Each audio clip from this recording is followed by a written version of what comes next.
एक सोसाइटी है the Mars society, उसकी पैट्रोनेज जो है वो एलोन मस्क खुद हैं। उसने एक बुक शाया की है। उस बुक का जो कवर है उसके ऊपर हमारे क्रिएटर हैब की भी तस्वीर है और उसका पूरा एक चैप्टर है मरीख डायनेमिक्स के ऊपर, क्रिएटर हैब के ऊपर। हमने अपने घर पे ही ऊपर एक बड़ी ऑब्जर्वेटरी बना ली and it is the first domed privately owned observatory in Pakistan. अभी हमने एक हफ्ते पहले इसकी 10वीं सालगिरह मनाई और उसका नाम हमने कर दिया कराची स्पेस ऑब्जर्वेटरी। आपने भी फौरी पे काम किया, फौरी स्टार्ट किया। आज मैं देखता हूँ कि वो फेलियर नहीं है। जो हमने स्टेट बैंक के साथ मिलकर फ्रेमवर्क डेवलप किया फौरी के लिए, उसी के ऊपर आपके तमाम बैंक अकाउंट एग्रीगेशन जो है वो रास्त पे हो रही है। एक वर्ड था स्टार्टअप, आई थिंक ये ज़्यादा यूज़ हुआ है बट अब्यूज़ भी हुआ है। हर कोई चाह रहा है आजकल के बस स्टार्टअप खड़ा कर दें। फ्री की बिरयानी में बेचना चाहूँगा ना, मैं हज़ारों लाखों की तादाद में बिकवा सकता हूँ। बात तो तब आएगी जब मैं कहूँ कि ये 300 रुपये की बिरयानी और अब आगे खरीदो। 1 रुपये को मैं 1 मिलियन लोगों को बेचकर 1 मिलियन रुपीज़ बना लूँगा, मगर वो 1 रुपया बनना बहुत ज़रूरी है। अस्सलाम वालेकुम। Podcast by of the school के न्यू एपिसोड में आप सबको खुशामदीद कहता हूँ। मैं वकास अहमद अंसारी। आज जो हमारे मेहमान हैं वो थोड़े अनकन्वेंशनल से आदमी हैं। सॉफ्टवेयर इंजीनियर का सुनते ही हमारे जहनों में आता है कि उसकी एक कुल कायनात, एक अदद लैपटॉप होगा और 4 दीवारी का एक कमरा होगा। लेकिन ये जिस किस्म के सॉफ्टवेयर इंजीनियर हैं वो एक सीरियल एंटरप्रेन्योर भी हैं, इसके साथ साथ एक माहिर फ़ल्कियात भी हैं, एक एस्ट्रोनॉमर भी हैं, जिनके घर में शायद पाकिस्तान की एक वाहिद ऑब्ज़र्वेटरी, प्राइवेटली ओन ऑब्ज़र्वेटरी मौजूद है। इसके अलावा बलूचिस्तान में एक बड़ी ऑब्ज़र्वेटरी के डायरेक्टर भी हैं, तकवा ऑब्ज़र्वेटरी। इसके अलावा वो एक एक्सप्लोरर और एडवेंचरर भी है, जिनको बलूचिस्तान से बहुत ज़्यादा लगाव है। वहाँ ना ही उन्होंने एक्सप्लोरेशन की है मुख्तलिफ़ मड वॉल्केनोज़ की या ठंडे आतिशफ़िशा की या मिट्टी के आतिशफ़िशा की, ये भी हम इनसे पूछेंगे कि क्या होता है। इसके साथ साथ कुछ पहाड़ उनके नाम पर भी मौजूद हैं, जिस तरीके से माउंट मेहदी के नाम से। इसके अलावा वो स्पेस टेक्नोलॉजी में भी बहुत ज़्यादा शगफ़ रखते हैं और उसी का एक स्टार्टअप के भी को फाउंडर हैं मरीख डायनेमिक्स के नाम से। हम उसके बारे में भी इनसे पूछेंगे। अस्सलाम वालेकुम मेहदी भाई, podcast by of the school में खुशामदीद। बहुत शुक्रिया आपका वक्त निकालने का। वालेकुम अस्सलाम Waqas, thank you so much, आपने बुलाया। और मैं तो सच्ची बात है, अगर कोई मुझसे तारुफ पूछता है कि क्या करते हैं तो मैं शायद ना बता पाता कि इतनी सारी जो चीज़ें आपने बताई उसको किस तरह से समराइज़ करें, बट आपने बड़ा अच्छा समराइज़ कर दिया, बहुत शुक्रिया इस बात का। सर, बड़े लोगों का यही मामला होता है, उन्हें ख़ुद नहीं पता होता वो क्या कर रहे हैं। बाकी सर मेहदी भाई, सबसे पहले तो ये बताएं कि आप इतनी सारी चीज़ें मैनेज कैसे करते हैं?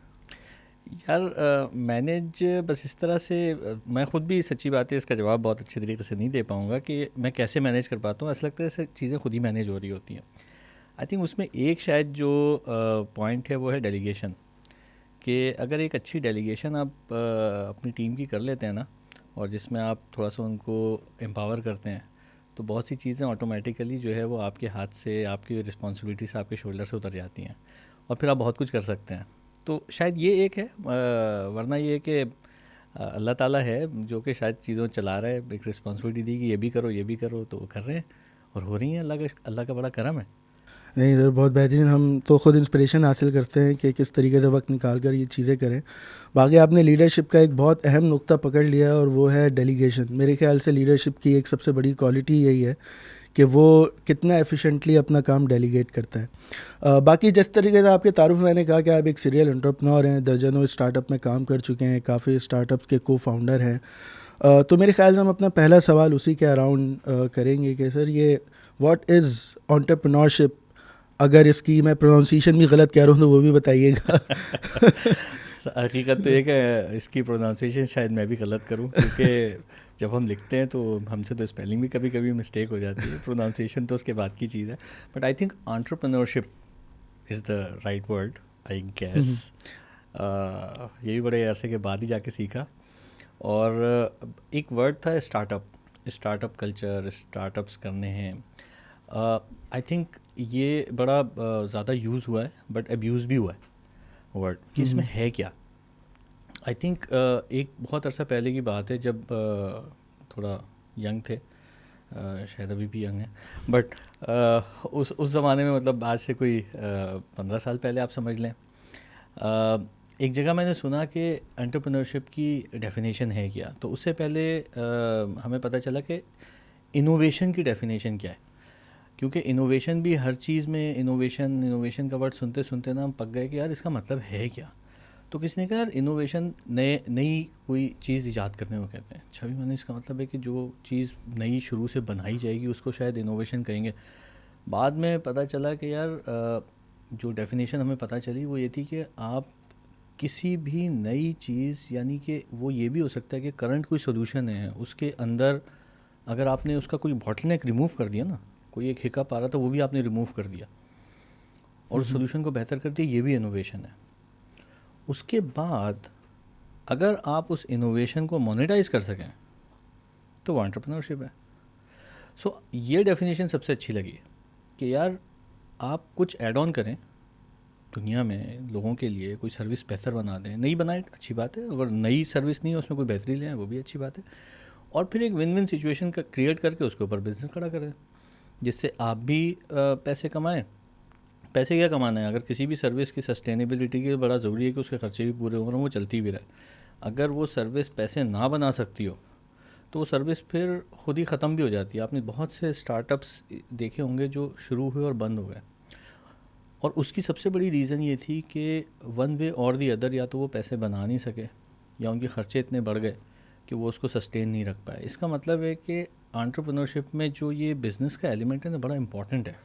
अगर ये नहीं है और एक इंजीनियरिंग सोल्यूशन सिर्फ लेके चलें जो कि किसी के बड़े काम का है, बट आप उसके ऊपर बिज़नेस क्रिएट नहीं कर सके, तो मेरे हिसाब से वो एक इतनी कारआमद चीज़ नहीं है। सोल्यूशन तो बहुत अच्छा था, इंजीनियरिंग सोल्यूशन आप ले आए, एक चैलेंज आपने सॉल्व कर दिया, बट अगर वो सस्टेन नहीं कर सकता तो वो लॉन्ग टर्म में यूज़फुल नहीं है। इसका मतलब है कि there should be a business model around that particular solution you have created to sustain it and that will be helpful. तो जब बिज़नेस मॉडल होगा तो उससे ज़ाहिर सी बात है वो फ्लरिश भी करेंगी चीज़ें, आप ख़ुद भी तरक्की करेंगे और लोगों को भी फ़ायदा होगा।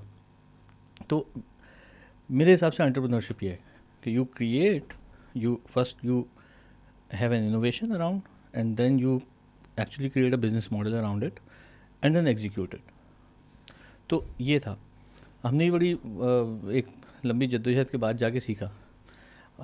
इत्तेफाक की बात ये हुई कि जब मैं यूनिवर्सिटी से निकला तो कुछ लोग ऐसे मिल गए जो कि टेक्नोलॉजी स्टार्टअप में हमें ले आए और शुरू होते ही टेक्नोलॉजी स्टार्टअप में छलांग मार दी। अच्छा, उस वक्त ऑफ कोर्स अपना नहीं था, किसी का था। और आई थिंक ये भी एक चीज़ है जो कि सक्सेसफुल होने में हेल्पफुल करती है कि आप सबसे पहले सीखें। बहुत से लोगों मैंने देखा है कि यार वो एंटरप्रेन्योरशिप के नाम पे होता है कि यार हम जो है यूनिवर्सिटी से निकलेंगे, बल्कि यूनिवर्सिटी में उन्होंने कोई एक आइडिया सोच लिया होता है, कहते हैं यार इसको हम बना लेते हैं। फेसबुक भी बना था और इस तरह की दूसरी बड़ी बड़ी कंपनीज़ बनी थी जो यूनिवर्सिटी में बैठ के उन्होंने बना ली थी। ठीक है, ऑफ कोर्स बहुत सी जगहों पे लक काम करती है आपकी, but at the same time आपको ये भी देखना है कि लक हर बार भी काम नहीं करती और हर एक के साथ भी एसोसिएटेड नहीं होती। तो कैसे इसको ज़्यादा इंश्योर किया जाए कि लक आपकी साइड पे आ जाए या सक्सेस एटलीस्ट आपकी साइड पे आ जाए। तो वहाँ पर जो चीज़ एक सीखी हुई है कि यार आप पहले तो सीखें, किसी एक स्टार्टअप फाउंडर के साथ बैठें, उसके लिए काम करें, बहुत डेडिकेटेडली काम करें और देखें कि वो कैसे उस स्टार्टअप को बना रहा है, उसमें किस तरह से। उसमें देखें बहुत सारे फंक्शन होते हैं। मैंने काफ़ी सारे इंक्यूबेटर्स के साथ काम किया ना। हमारे पास नेस्ट आयो होता था, राइट। अच्छा, हमारे देखने वालों के लिए आप बताएंगे ये इंक्यूबेटर्स होते क्या हैं? राइट। सो इंक्यूबेटर एक ऐसी फैसिलिटी है जहाँ पर जो यंग एंटरप्रेन्योर्स हैं, वेल यंग नहीं, नए एंटरप्रेन्योर्स कह लेंगे, उसमें हो सकता है कि यंग ना हो, there is no young in entrepreneurship. तो उनको फैसिलिटेट किया जाता है, उनको एक ऐसी जगह प्रोवाइड की जाती है जहाँ पर उनको मेंटरशिप भी मिल जाए। उनको हो सकता है कि जगह चाहिए हो बैठने के लिए, एक जगह साथ बैठ के काम करना हो, उनके लिए अवेलेबल ना हो तो उनको वो प्रोवाइड कर दी जाती है। टीम बिल्डिंग में हेल्प मिल जाती है, वहाँ पे नेटवर्किंग में मिल जाती है, वहाँ पे इन्वेस्टर्स के साथ रिलेशनशिप जो है वो एक क्रिएट हो सकती है। तो एक ऐसी फैसिलिटी जहाँ पर स्टार्टअप्स को फैसिलिटेट किया जाता है कि वो एक ज़ीरो से किसी एक पॉइंट पे पहुँच सकें और उसके बाद फिर then they graduate out, go out in the market, do their whatever they want to do to make their startup successful. तो वो इंक्यूबेटर्स होते हैं। इसमें कुछ गवर्नमेंट फंडेड भी हैं, कुछ जैसे गूगल वगैरह या इस तरह की जो बड़ी ऑर्गेनाइजेशन है वो भी फंड करती हैं। तो इस तरह के इंक्यूबेटर जो हैं वो पाकिस्तान में भी खुले हैं और दुनिया में तकरीबन सारे मुल्कों में इस तरह के होते हैं। बहुत से इंटरनेशनल इंक्यूबेटर्स भी हैं जो कि दुनिया भर से लोगों को बुलाते हैं और सिलेक्ट करते हैं और वहाँ पे उनको एक तरह से ग्रो करते हैं। तो बहरहाल काम किए उनके साथ और वहाँ पे जो चीज़ देखी, जो चीज़ यहाँ पे चैलेंजिंग थी कि कुछ इंजीनियर्स, मिसाल के तौर पे एनईडी से, मैं खुद एनईडी का पढ़ा हूँ, आप भी एनईडी के ही हैं, राइट। तो एक होता है कि यार हमें कुछ करना है, राइट। वो यंग ब्लड वो होता है, वो जोश मार रहा होता है कि यार कुछ करें। तो अब इंजीनियर्स के पास एक सोल्यूशन भी आ जाता है। कहते हैं यार ये आइडिया बड़ा ज़बरदस्त है, ये फ़लाँ प्रॉब्लम सॉल्व कर देगा लोगों का, ग्रेट। बट जिस चीज़ में वो लैक कर रहे होते हैं वो है उसके अराउंड बिजनेस। जो दो पार्ट थे ना, इनोवेशन तो आ गई, बट उसको मोनेटाइज कैसे करना है, उसके लिए बड़े पापड़ बेलने पड़ते हैं। वो हमने नहीं सीखा होता यूनिवर्सिटी में, और ज़्यादातर यूनिवर्सिटीज़ वो सिखाती भी नहीं है, क्योंकि उसका कोई एक वो है भी नहीं, कोई जिसे कहते हैं ना सिंगल पिल टू सॉल्व, वो वाली है नहीं बात। केस टू केस बड़ा वेरी करता है ये, सोल्यूशन टू सोल्यूशन बड़ा वेरी करता है ये, राइट। सही।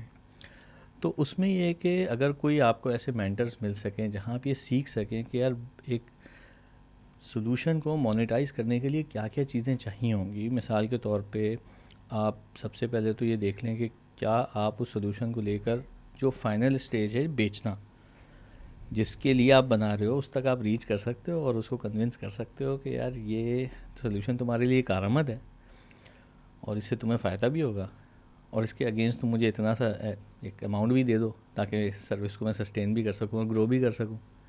तो ये वाला जो पार्ट है इसको हम सेल्स कहते हैं, मार्केटिंग एंड सेल्स कहते हैं। You reach to your customers is marketing and you convince them to buy it and give money against it is sales, right. तो ये वाला जो पहलू है ये बड़ा इम्पॉर्टेंट है, और ये यूजुअली इंजीनियर्स में तो लैकिंग होता है। कहीं पे अगर कोई बिज़नेस के लोग होते हैं, इनके पास आइडिया होता है, तो उनके पास इंजीनियरिंग का चैलेंज आ जाता है। तो इसका मतलब है कि आपके पास एक टीम ऐसी होनी चाहिए जो सारे एस्पेक्ट्स को कवर कर रही हो। उसके बाद ऑपरेशंस का एक काम आ जाता है कि यार एक सर्विस अगर आप किसी को प्रोवाइड करें तो वो पीछे चलती भी रहे। सिर्फ इनोवेशन करने के बाद उस सर्विस को प्रोवाइड करना, उसके ऑपरेशंस को रन करते रहना, ये भी बड़ा ज़रूरी है, सही है ना। तो बहरहाल ये वो चीज़ें हैं जो हमारे यहाँ लैकिंग होती हैं, जो कि आप किसी एक अगर स्टार्टअप में जाकर पहले ये सीखते हैं, वहाँ पे एज इंजीनियर काम करें, but closely work with the founders and understand, and then once you have understood, फिर आप निकलें और जाके जब अपना स्टार्टअप शुरू करेंगे तो आपको सारे पहलू, कम से कम मेजॉरिटी पहलू पता होंगे।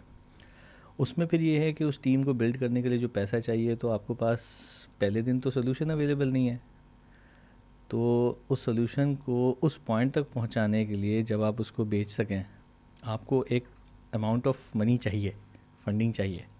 तो इसका मतलब है कि आपको वो फंड्स भी कहीं से जनरेट करने हैं, जो कि बहुत सारे टेक्नोलॉजी स्टार्टअप्स में थ्रू वेंचर कैपिटल होते हैं या एंजल इन्वेस्टर्स होते हैं। यानी आपको इन्वेस्टर को इंगेज करना पड़ेगा कि यार कुछ पैसे तुम मुझे दो, इसके अवैस तुम भी कुछ कंपनी में हिस्सा ले लो। अब ये जो इन्वेस्टर के साथ रिलेशनशिप क्रिएट करना है, ये भी एक बड़ा चैलेंज है, ये भी हमें नहीं आता एज इंजीनियर्स। तो इसका मतलब है वो भी सीखना पड़ेगा, ठीक है ना। इसके अलावा और बहुत सारे पहलू होते हैं। तो होता ये जो मैंने देखा प्रीवियसली इंक्यूबेटर्स में होते हुए कि इंजीनियर्स आए, उन्होंने 4 इंजीनियर हैं, वो सारे को फाउंडर्स हैं, उन्होंने एक सोल्यूशन भी बना लिया। कुछ अरसे के बाद पता चला कि यार वो कंपनी तो बंद हो गई, बेच सके नहीं, राइट। और उसके बाद फिर वो सब के सब चले गए जॉब करने। तो वो जो एक स्पार्क था ना, वो ख़त्म हो गया, जो बड़ा ज़रूरी स्पार्क था, बट वो प्री मेच्योरली ख़त्म हो गया। उसको आगे जाके मेच्योर होना था, बट वो चूँकि उन्होंने कहा यार करके देख लिया, नहीं होता, और अब जॉब कर लेते हैं and they continue to do job, और फिर वो ख़त्म हो गई बात। बजाय इसके कि वो स्टार्ट करें जॉब से, बट जॉब करें वहाँ पे जो उनका अल्टीमेट गोल है सीखने का कि क्या करना है, विच इज़ स्टार्टअप। या कोई और प्रोडक्ट बेस्ड कंपनी खड़ी करनी है, अपना बिज़नेस खड़ा करना है टेक्नोलॉजी के ऊपर, तो आप सबसे पहले एक तरह से जैसे 4 साल आपने पढ़ा है, उसी तरह से 4-5 साल 6 साल आप इंडस्ट्री में वो सीखें। वो भी एक इन्वेस्टमेंट है आपकी। 4 साल आपने फ़ीस दे के उसको सिर्फ थ्योरी पढ़ी आपने कि यार ये टेक्नोलॉजी ऐसे बनती है। अगले 5-6 साल आप सीखें कि इस पे बिज़नेस कैसे बनता है। उसके बाद go for making a business. तो ये सीखा मैंने अपनी लाइफ में थोड़ा सा कि यार मैं भी पहले चला गया कुछ स्टार्टअप्स में काम करने सब, और अल्लाह का शुक्र है कि सिलिकॉन वैली बेस्ड स्टार्टअप्स में काम करने का मौका मिला। पाकिस्तान में ही बैठे थे, बट जो प्रोडक्ट थी वो वैली बेस्ड थी, पाकिस्तानीज़ थे, उन्होंने बड़ा हेल्प आउट किया, उनके साथ बहुत क्लोजली काम किया, ठीक है ना।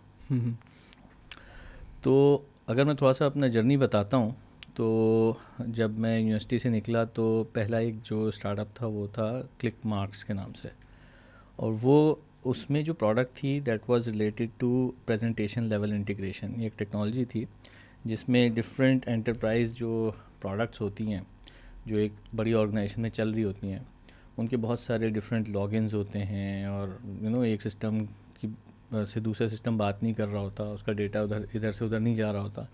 तो उसके लिए हमने एक व्यू क्रिएट किया था जिसमें एक ही साथ आप सारे सिस्टम्स को एक्सेस कर सकते थे। तो वो जो इंटीग्रेशन थी डिफरेंट सिस्टम्स की, वो प्रेजेंटेशन लेयर के ऊपर थी, वो हार्ड कोर इंटीग्रेशन नहीं थी सिस्टम्स की आपस में। तो ये टेक्नोलॉजी पे हम काम कर रहे थे, इसमें बड़ा सीखने का मौका मिला। जो फाउंडर्स थे उसमें उमैर ख़ान जो इस वक्त फोलियो 3 के चेयरमैन हैं, वो थे अदनान लवाई जो फोलियो 3 के जो हैं वो CEO हैं। इन लोगों के साथ काम किया था उस वक्त, तो उनसे डायरेक्टली सीखने का मौका मिला। उनके साथ बिल्कुल यूँ समझें कि रोज़ की बातचीत थी। देखा कि किस तरह से वो कस्टमर्स तक रीच आउट करते हैं, देखा किस तरह से वो इन्वेस्टर्स से जो है वो फंडिंग के लिए काम कर रहे हैं, और फिर आखिर में वो कंपनी बिक गई, इट गॉट एक्वायर्ड। तो ये भी देखा प्रोसेस कि यार एग्ज़िट कैसा हुआ उस कंपनी का, एंड इवेंचुअली आफ्टर एग्ज़िट जो फोलियो 3 आज कंपनी है, जो कि सर्विसेज बेस्ड कंपनी है, वो उसी टीम ने फिर वो कंपनी भी बना ली। तो ये कुछ चीज़ें वहाँ पर हम देखें। अपना टेक्नोलॉजी का काम तो चल ही रहा था, I was a software engineer, वो दिन रात जो है वो काम तो चलता ही था, बट साथ में ये काम भी सीखा। अच्छा, इसके लिए जो सबसे चीज़ इम्पॉर्टेंट आई थिंक शायद की अल्लाह ताला का करम है कि उसने दिमाग में डाला कि ये करना है, वो था कि अपने कंफर्ट जोन से निकलना है। 9 to 6 नहीं, 9 to 6 होता तो फिर शायद मैं अपनी सॉफ्टवेयर इंजीनियरिंग का काम करके, प्रोग्रामिंग करके घर चला जाता। चूँकि हमारी मैनेजमेंट टीम US में बैठी होती थी, तो जब सब चले जाते थे तो मैं शाम के बाद उनके साथ इंगेज हो जाता था, उनके साथ उनसे पूछ रहा होता था कि प्रोडक्ट में और क्या करना है, आगे रोड मैप क्या है। तो and they were very happy to tell me about that, और मैं उनके लिए फिर ज़्यादा काम करता तो उसी हिसाब से। तो उनको लगता था कि यार इसको बताना भी ज़रूरी है ताकि ये काम भी कर सके उसी मुताबिक। मैं रिपोर्ट्स वगैरह भी बनाना शुरू हो गया उनके लिए, और दूसरी चीज़ें ऑफिस में जो है वो क्या चल रहा है। Within 1.5 years I was actually made engineering manager of that company. कि यार मैं इतनी चीज़ें मैनेज करना शुरू हो गया कि उन्होंने कहा कि यार इसको तो बना देते हैं इंजीनियरिंग मैनेजर। तो सॉफ्टवेयर इंजीनियर से इंजीनियरिंग मैनेजर बन गया 1.5 years में। इसमें यह भी बड़ी अहम बात है कि आपको लोग ऐसे मिले, मेंटर्स ऐसे मिले जो आपको पुश करें अपनी लिमिट्स क्रॉस करने के लिए, कि आप अपने कंफर्ट जोन से निकलें और वो करें जो करने के लिए हैं। बिल्कुल, आई थिंक ये अल्लाह का बड़ा करम है, वही मैं कह रहा हूँ, बड़ा एहसान है कि ऐसी कंपनी में ऐसे फाउंडर्स मिल गए। बट देखा जाए तो इसमें उनका भी फ़ायदा था कि एक सॉफ्टवेयर इंजीनियर जो कि एक बड़ा अभी जूनियर सा है, इसकी शायद तनख्वाह भी कम है, बट चूँकि मैं अपने कंफर्ट जोन से बाहर निकल के काम कर रहा था, तो उससे उनको फ़ायदा था कि वो रिपोर्ट्स जो वीकली उनको अदरवाइज़ नज़र नहीं आता था वहाँ US में बैठ के कि पाकिस्तान में जो डेवलपमेंट ऑफिस है उसमें क्या हो रहा है क्या नहीं हो रहा है, वो मैं सबसे पूछ कर, और सारी उनके जो रोड मैप के मुताबिक चीज़ें थी उसके मुताबिक मैं उनको एक रिपोर्ट बना के भेज दिया करता था। आहिस्ता आहिस्ता उन्होंने ख़ुद ही मुझे रिस्पॉन्सिबिलिटीज़ देनी शुरू कर दी, उनको लगा कि ये कर लेगा। तो जब आप ओपन होते हैं, वो कहते हैं ना सज़ा उसे मिली जिसने क्या था वो उसको छुट्टी ना मिली छुट्टी जिसने उसे ना मिली सबक याद जिसने किया। सबक याद किया। तो मेरे साथ कुछ ऐसा ही हो रहा था कि चूंकि मैं बढ़ बढ़ के बता रहा था कि मैं काम कर सकता हूँ, तो वो काम भी ज़्यादा दिए जा रहे थे। सही। मगर उससे मेरा नुकसान नहीं हुआ, मेरा फ़ायदा हुआ। यूँ समझें कि जो चीज़ मैं शायद 2 साल में लर्न करता, वो 1 साल में लर्न कर ली मैंने। ठीक है ना? सही। तो अल्टीमेटली फ़ायदा उसमें मेरा ही हो रहा था, ठीक। क्योंकि अच्छा, गोल यही आपने बनाया हुआ था। सही। आपने बड़ी बेहतरीन तरीके से मेरे ख्याल से एंटरप्रेन्योरशिप को डिफ़ाइन किया है। मेरे ख्याल से सबसे अच्छी डेफिनेशन है जो मैंने अब तक की सुनी है। और बाकी 4 इंजीनियर्स का मुझे लगा आप मेरी कहानी सुना रहे हैं। हकीकत में देखा जाए सारे सारे स्टार्टअप ऐसे ही शुरू होते हैं, ऐसे ही बट है। वो दिल मरना नहीं चाहिए। बिल्कुल ऐसे ही है, बिल्कुल ऐसे ही है। अच्छा, आपने 2-3 बड़ी अहम बातें की। एक तो ये है कि बिज़नेस मॉडल होने चाहिए, हमारे स्टार्टअप को सस्टेन करने चाहिए। इस पर मैं एक सवाल के बाद आऊँगा। अगर हम पाकिस्तान के इकोसिस्टम की बात करें या स्टार्टअप इकोसिस्टम की बात करें, आप बहुत ज़्यादा, आपका बड़ा देरीना ताल्लुक़ रहा है और आप वाकिफ़ हैं कि हमारा इकोसिस्टम स्टार्टअप वगैरह का क्या है। प्लस एक चीज़ ये भी देखने में आई कि आजकल जैसा आपने कहा यंग और बूढ़ा होने की कैद नहीं है, तो इसमें बच्चे और बड़े बड़े दोनों में एक यकसा तौर पे ये बात मुश्तरक है कि फ़र्स्ट ईयर में आया वो भी कहते हैं कि जी मुझे स्टार्टअप करना है। एक क्या 20 साल 25 साल हो गया उसे कॉर्पोरेट में, वो भी कहते हैं कि यार अब मुझे कोई ना कोई स्टार्टअप करना है। ये एक रश है थोड़ा सा स्टार्टअप इकोसिस्टम में। तो अगर हम पाकिस्तान के स्टार्टअप इकोसिस्टम को मद्देनज़र रखें तो ये कितना वाइबल है, कितना फ़ायदेमंद है, प्लस टेक्नोलॉजी का इसके अंदर कितना अमल दखल है? यार मेरे ख्याल में देखें, टेक्नोलॉजी, पहले मैं दूसरे सवाल पे पहले आता हूँ और फिर मैं ट्रेंडिंग पे जाता हूँ। देखें, अगर आप डिफरेंस देखें वेस्टर्न वर्ल्ड और हमारे जो रीजन है, उसमें सबसे बड़ा फ़र्क है टेक्नोलॉजी की एवोल्यूशन का। कि जो वेस्ट है उसने टेक्नोलॉजी को एक तरह से एक्वायर करके उसको उसमें एवोल्यूशन लाकर उसको इस्तेमाल करके तरक्की करी है। चाहे वो आप आज से 100 साल पहले चले जाएं, जब फर्स्ट वर्ल्ड वॉर के बाद से आप चीज़ों को उठाना शुरू करें, सेकंड वर्ल्ड वॉर में आ जाएं, जितनी भी चीज़ें जिन वेस्टर्न कंट्रीज़ वालों ने सक्सेस के लिए की हैं वो टेक्नोलॉजी से रिलेटेड ही हैं, और आज भी टेक्नोलॉजी को ही लेकर वो चल रहे हैं। इसका मतलब है कि जो सक्सेस है, जो एक क्विक पाथ टू सक्सेस है, वो टेक्नोलॉजी से पॉसिबल है। आपने एक टेक्नोलॉजी डेवलप की, उसको आप हर तरीके से इस्तेमाल कर सकते हैं, रिमोटली भी दुनिया को बेच सकते हैं। यहाँ बैठकर मैं अगर यूरोप या किसी कंट्री में अपनी टेक्नोलॉजी बेचना चाहूँ तो टेक्नोलॉजी वाली प्रोडक्ट तो मैं फ़ौरन बेच सकता हूँ। अगर मैंने कोई अच्छा जूता बनाया है या कोई मैंने अच्छी जैकेट बनाई है, तो मेरे लिए राइट अवे बेचना बड़ा मुश्किल होगा जाके किसी ऐसे कंट्री में जहाँ पे मेरी अप्रोच नहीं है इस वक्त। मिसाल के तौर पे मैंने कोई अच्छी लेदर की जो जैकेट बनाई है और मैं कहता हूँ कि मैं मॉरिशियस में जाके बेचना चाहूँगा, तो बहुत मुश्किल होगा कि मैं अभी के अभी अगले 1 घंटे में ही बेच सकूँ। मगर अगर ये मैंने एक SaaS बेस्ड प्रोडक्ट बनाई है, टेक्नोलॉजी बेस्ड एक मैंने सर्विस बनाई है और उसको मैंने क्लाउड पे डिप्लॉय कर दिया है, तो मेरे लिए अगले 1 घंटे के अगले 10 मिनट में वहाँ पे बैठे किसी शख्स को अप्रोच करना through my digital means possible है। ठीक है ना? उसको मेरा ऐड वहाँ नज़र आ जाएगा फ़ौरन, और वो वहाँ शायद एक क्लिक करके मेरी सर्विस को साइन अप कर सकता है। तो पहली चीज़ तो हमने देख ली कि जो टर्न अराउंड टाइम है वो बहुत ही शॉर्ट हो गया है टेक्नोलॉजी बेस्ड प्रोडक्ट्स के लिए बेचना। और अगर आप कोई ऐसी इनोवेशन ले आते हैं, टेक्नोलॉजी बेस्ड कोई सोल्यूशन ले आते हैं, तो उसका सक्सेस रेट जो है वो बहुत ज़्यादा बेहतर है बनिस्बत नॉन टेक प्रोडक्ट्स और सर्विसेज का।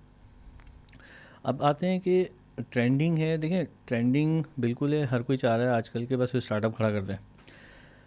ना सिर्फ ये कि वो स्टार्टअप खड़ा कर दे, बल्कि वो ये कह रहा है कि यार मैं स्टार्टअप को मैं एक फंडिंग रेज़ कर लूँ और उसकी एक न्यूज़ आइटम बनवा लूँ कि यार मैं भी जो है ना वो एक स्टार्टअप गुरु बन गया हूँ क्योंकि मैंने 1-2 मिलियन की फंडिंग रेज़ करवा ली है। अब ये पिछले 2-3 साल में हमने यही देखा कि यार एक आप कंपनी सेटअप करें, एक मार्केट प्लेस तैयार कर लें, और उसमें आप एक हमारे जारगन्स यूज़ होते हैं, 220 मिलियन की पॉपुलेशन है और मिडिल क्लास की एक तादाद है, और वो आप एक अच्छी सी प्रेजेंटेशन बनाते हैं और लेके जाते हैं और आपको जो है एक इन्वेस्टमेंट रेज हो जाती है और आपका स्टार्टअप स्टार्ट हो जाता है।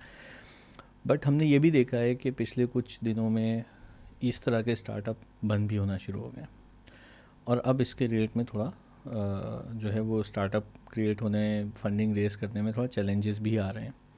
उसकी वजह ये है कि हमारा गोल स्टार्टअप बनाने का है, हमारा गोल एक सस्टेनेबल बिजनेस मॉडल खड़ा करने का नहीं है कि हम क्या सॉल्व कर रहे हैं, क्या ये वाकई एक प्रॉब्लम है, क्या हम ये मार्केट की डिमांड है, इसके अगेंस्ट मुझे कोई पैसे देगा। देखें, फ्री की बिरयानी में बेचना चाहूँगा ना, यकीन करें मेरी बिरयानी जैसी भी होगी मैं हज़ारों लाखों की तादाद में बिकवा सकता हूँ।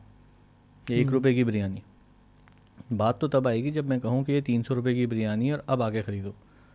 तो मेरी बिरयानी में दम होना चाहिए। सही है। दम नहीं है मगर 1 रुपये की है तो यकीन करें लालू खेत से भी बंदा आगे ख़रीदेगा और कोरंगी से भी आगे ख़रीदेगा आपकी बिरयानी। तो हमने ये देखा कि मार्केटिंग गिमिक्स बहुत ज़्यादा बनाए गए अपनी प्रोडक्ट को बेचने के लिए और उससे बड़े बड़े नंबर जनरेट किए गए, जबकि उसमें इतनी वैल्यू नहीं थी। और जब आपने बात की कि यार हम अब इसके ऊपर जो है रेवेन्यू जनरेट करना शुरू करेंगे, तब वो कंपनीज बंद हो गई। अच्छा, उसका नुकसान एक इन्वेस्टर के कॉन्फिडेंस का शटर होना भी है मेरे ख्याल से। बिल्कुल ऐसा ही होता है, क्योंकि इनिशियली देखें इन्वेस्टर आप पे बिलीव करता है कि आपने जो नंबर्स दिए हैं ये एक मार्केट सर्वे के अगेंस्ट दिए होंगे यकीनन, मगर जब वो चीज़ अचीव नहीं हो पाती है तो फिर जो इन्वेस्टर वो यही कहता है, अच्छा वो फिर ऐसे जो जेन्युइन केसेस होंगे स्टार्टअप जो वाकई सर्वे करके लाए होंगे नंबर, उनको भी या तो वो नहीं करेगा या उसको एक बहुत हार्ड टाइम देगा इन्वेस्टमेंट रेस करने के लिए। तो इसकी वजह से जो है जब वो होता है ना शेर आया वाली बात होती है, और जब एक्चुअल में शेर आ जाता है तो उस वक्त कोई अवेलेबल नहीं होता। तो हमने इतना शेर आया कर लिया कि बाकी जब हमारे पास कोई शेर जो है ना वो आ भी जाता है, मैं पॉजिटिव मानूँ में शेर को ले रहा हूँ, तो कोई इन्वेस्टर निकलता नहीं है ऐसा ही है। पैसे देने के लिए। कहते हैं यार ये भी इसका मतलब वैसे ही होगा, कोई शुरू होगा और बंद हो जाएगा, राइट। तो इससे डेफिनेटली एक नुकसान हुआ है। मेरी अपना जो इसमें पॉइंट ऑफ व्यू है कि देखें हमारी ज़रूरत है कि हम प्रोडक्ट बेस्ड या इस तरह के टेक्नोलॉजी बेस्ड प्रोडक्ट्स अपने कंट्री से निकालें और दुनिया में बेचें, बट उसके लिए बहुत ज़रूरी है कि जो हम कोई भी आइडिया लेकर आएँ उसको पहले एसेस बहुत अच्छी तरह कर लें कि मार्केट की रिक्वायरमेंट क्या है, यूज़र एक्सपीरियंस क्या होगा, क्या यूज़र इसको इस्तेमाल करेगा, कौन सा मार्केट सेगमेंट इसको इस्तेमाल करेगा, क्यों इस्तेमाल करेगा, और उसके बाद वो क्यों आपको पैसे देगा, ये बहुत ज़रूरी है। और इसमें पता है एक और मज़े की बात क्या है, जितने भी टेक्नोलॉजी बेस्ड स्टार्टअप में मेजॉरिटी वो आप रियल वर्ल्ड में नॉन टेक से भी अचीव कर सकते हैं। The only thing that you do is scale through technology. यानी कि अगर मैं मिसाल के तौर पे हम बात करते हैं राइड हेलिंग की, कि अगर करीम जैसी कोई प्रोडक्ट है मार्केट में और एक गाड़ी है, पहला सवाल ये आया था कि अगर मैं ऐप के थ्रू गाड़ी ना मंगवाऊँ और फ़ोन कॉल के थ्रू एक गाड़ी को मंगवा लूँ और वो मेरे घर पे आ जाए, तो क्या वो फिजिबल होगी या नहीं होगी। अगर उससे 1 रुपया मेरा बन रहा होगा तो मैं ऐप भी बना लूँगा कि अब वो एक रुपये को मैं 1 मिलियन लोगों को बेचकर 1 मिलियन रुपीज़ बना लूँगा। मगर वो 1 रुपया बनना बहुत ज़रूरी है। अगर आपके उस एक यूनिट, जिसे हम यूनिट इकोनॉमिक्स कहते हैं, एक्चुअली यूनिट इकोनॉमिक्स का मतलब ये होता है कि अगर मैं आपकी जो भी सर्विस है उसका 1 यूनिट बेचूंगा तो क्या वो प्रॉफिटेबल होगा कि नहीं, ठीक है। अगर वो प्रॉफिटेबल है, चाहे वो आपके लिए 50 पैसा ही क्यों ना प्रॉफिट बनाता हो, अब टेक्नोलॉजी से उसको मैं अगर 1 मिलियन 10 मिलियन तक पहुंचा दूं तो ऑटोमेटिकली वो स्केल कर जाएगा। सो टेक्नोलॉजी का पर्पस उसी 1 यूनिट को स्केल करवाना है। अगर वो 1 यूनिट ही आपके पास प्रॉफिटेबल ना हो रहा हो तो इसका मतलब है कि उस टेक्नोलॉजी को डेवलप करने का भी फ़ायदा नहीं है। तो हमें सबसे पहले जो भी अगर मेरा अपना मशवरा यही है कि जो भी स्टार्टअप अपना बना रहा है, सबसे पहले देखें यूनिट इकोनॉमिक्स आपके सोल्यूशन की क्या है, कि अगर मैं वो सोल्यूशन वकास को मैं बना के बेचता हूँ और वो मेरी एक सर्विस को 1 महीना इस्तेमाल करते हैं, तो मुझे ये चीज़ इसके वो पैसे देंगे कि नहीं देंगे, और पैसे उतने होंगे कि मेरा कॉस्ट कवर हो रही होगी कि नहीं। अगर कॉस्ट कवर हो रही होगी और मेरा प्रॉफिट बन रहा होगा तो अब मैं वकास के मैं पूरे पाकिस्तान के 200 मिलियन को बेच दूंगा और उससे पैसा निकल आएगा। तो टेक्नोलॉजी और साथ में जो आपने कहा कि यार हर कोई चाह रहा है कि स्टार्टअप बने, तो मेरी नज़र में ये 2 फैक्टर्स बड़े इंपॉर्टेंट हैं। सही सही। मेरे ख्याल से आपने बहुत कम लफ्ज़ों में ये बता दिया कि हमें स्टार्टअप के लिए करना क्या चाहिए। अच्छा, फंडिंग से मुझे एक और कुछ सवाल जहन में आए कि हमारे यहाँ अभी कुछ अर्से पहले तो बहुत ज़्यादा न्यूज़ आती थी, जैसा आपने कहा कि जी इस स्टार्टअप ने फंडिंग ले ली है और ये ले लिया। उनके बंद होने के पीछे एक बड़ा रीज़न क्या है? एक बात तो शायद आपने की कि बिज़नेस मॉडल का मसला है। क्या इसके अलावा रिसोर्स की अगर हम बात करें, क्या उसकी वजह से कोई इश्यूज़ आते हैं? या जो बहुत सारे स्टार्टअप ऐसे देखे गया कि वो प्रॉफिट के बजाय ये चाहते हैं कि हमारी कंपनी की थोड़ी वैल्यूएशन ज़्यादा हो जाए तो हम बेच के अपना पैसा किनारे करके निकल जाएंगे। तो आपकी नज़र में क्या वजूहात हैं कि वो फेल होते हैं डिस्पाइट कि उन्होंने अच्छी खासी फंडिंग ले ली होती है अपने ऑपरेशंस चलाने के लिए? नहीं, बिल्कुल बड़ा इम्पोर्टेंट सवाल है कि अगर एक कंपनी है जिसमें एक इन्वेस्टमेंट हुई, हमने $85 मिलियन की इन्वेस्टमेंट होने वाली कंपनी, जिसके actually overall investment I think $100 million से ऊपर थी, उसको भी बंद होते देखा है। इतनी बड़ी इन्वेस्टमेंट के बाद कोई कंपनी कैसे बंद हो सकती है? यकीनन पैसा तो ख़त्म नहीं हुआ होगा, राइट? अच्छा, इसके सेवरल फैक्टर्स हैं, और एक या दो फैक्टर किसी भी कंपनी के साथ हों तो ख़तरा होता है कि कहीं वो बंद ना हो जाए। पहली चीज़ तो जैसे मैंने कहा बिज़नेस मॉडल, राइट? और यही आई थिंक सबसे इम्पॉर्टेंट होता है कि क्या जो यूनिट इकोनॉमिक्स की मैंने बात की है कि क्या वो पॉजिटिव है कि नहीं है, यानी कि आपके ख़र्चे और आपका जो रेवेन्यू है वो उसमें एक पॉजिटिव डिफरेंस है कि नहीं है। अगर वो है तो ठीक है, अगर नहीं है तो आज नहीं इवेंचुअली, क्योंकि आपने तो फंडिंग रेज़ कर लिया ना। फंडिंग रेज़ करने का मतलब है कि आपके पास रनवे मिल गया है इस कंपनी को चलाने का। मगर अगर वो रेवेन्यू ना बनानी शुरू करे और वो पैसे ख़त्म होने की तरफ जा रहे हों, तो फिर क्वेश्चन मार्क्स खड़े हो जाते हैं कि यार आगे फिर दोबारा इन्वेस्टमेंट लेकर क्या रेवेन्यू जनरेट किया जा सकता है और उसको प्रॉफिटेबल किया जा सकता है। अगर तब भी जवाब ना आ सके तो यूजुअली कंपनीज़ बंद हो जाती हैं। और हमने देखा है कि ऐसे बहुत सी ऐसी कंपनीज़ थी जिनके खर्चे ज़्यादा थे, जिन्होंने ख़र्चा ज़्यादा कर दिया और इवेंचुअली वो पैसे ही ख़त्म होने की वजह से बंद हुई। आपने हर जगह उनके बिलबोर्ड देख लिए, उन्होंने इतनी मार्केटिंग करी और उसके बाद फिर वो अगले ही लम्हे बंद हो गई। अच्छा, दूसरी एक रीज़न ये बहुत इम्पोर्टेंट जो आपने मेंशन किया ना कि क्या ये इवैल्यूएशन को बढ़ाने के चक्कर में जो है वो फ़ंड रेज़ किया जाता था और उसके बाद टारगेट ये था कि एक्चुअली एक बड़ी इवैल्यूएशन करके इस कंपनी को बेच देंगे। देखें, अगर तो इनिशियल स्टार्ट से यही माइंड है कि यार आप एक इन्वेस्टमेंट डालेंगे और अपनी कंपनी के अंदर इवैल्यूएशन यूजुअली ग्रो करती है नंबर से, कि यार आप बड़े बड़े नंबर्स क्रिएट कर लेंगे कि यार मेरे पास ना 1 मिलियन यूज़र हो गया है, राइट? बट उस मिलियन यूज़र से मैं क्या इतने पैसे बना रहा हूँ, ये सवाल नहीं है। सवाल ये है कि मिलियन कस्टमर तक मैंने पहुँचा दिया, बट कहीं ना कहीं तो इसको प्रॉफिटेबल होना है, क्योंकि जो भी इन्वेस्टर पैसे डाल रहा है वो आखिर में या तो अपने पैसे निकालेगा थ्रू अ बिगर इन्वेस्टमेंट, या फिर वो उसको प्रॉफिटेबल होना देखना चाहेगा, ताकि वो जो पैसे बना रहा है उसको मल्टीप्लाई होकर वापस आए उसको। अगर तो वो कंपनी प्रॉफिटेबिलिटी या पार्ट टूवर्ड प्रॉफिटेबिलिटी पे है तो उस इन्वेस्टर का कॉन्फिडेंस होगा कि यार ये मेरे पैसे मल्टीप्लाई हो जाएंगे, वरना वो प्रेशराइज़ करेगा फाउंडर्स को कि बड़ा एक और नेक्स्ट राउंड रेस करे, जो कि उसके अपने जो इनिशियल फंडिंग राउंड था उससे 10, 15, 20 गुना ज़्यादा हो, ताकि वो इनिशियल इन्वेस्टर जो है वो अपने पैसे रिटर्न कर ले वहीं से, ठीक है ना। मगर इसमें जो सबसे बड़ा चैलेंज है कि वो जो नया इन्वेस्टर है वो तो पूछेगा कि यार ये पार्ट टू पार्ट प्रॉफिटेबिलिटी है क्या आपकी, क्या आप उस डायरेक्शन में जा रहे हैं, क्या ये पॉजिटिव कर्व आपका बन रहा है? अगर नहीं बन रहा है तो वो इन्वेस्टमेंट क्यों करेगा? अच्छा, एक और मसला ये आ जाता है कि अगर लेट सपोज़ मैंने $1 मिलियन की इन्वेस्टमेंट करी कंपनी में और मैं टारगेट करता हूँ कि मैं इसको $10 मिलियन में बेच दूँगा,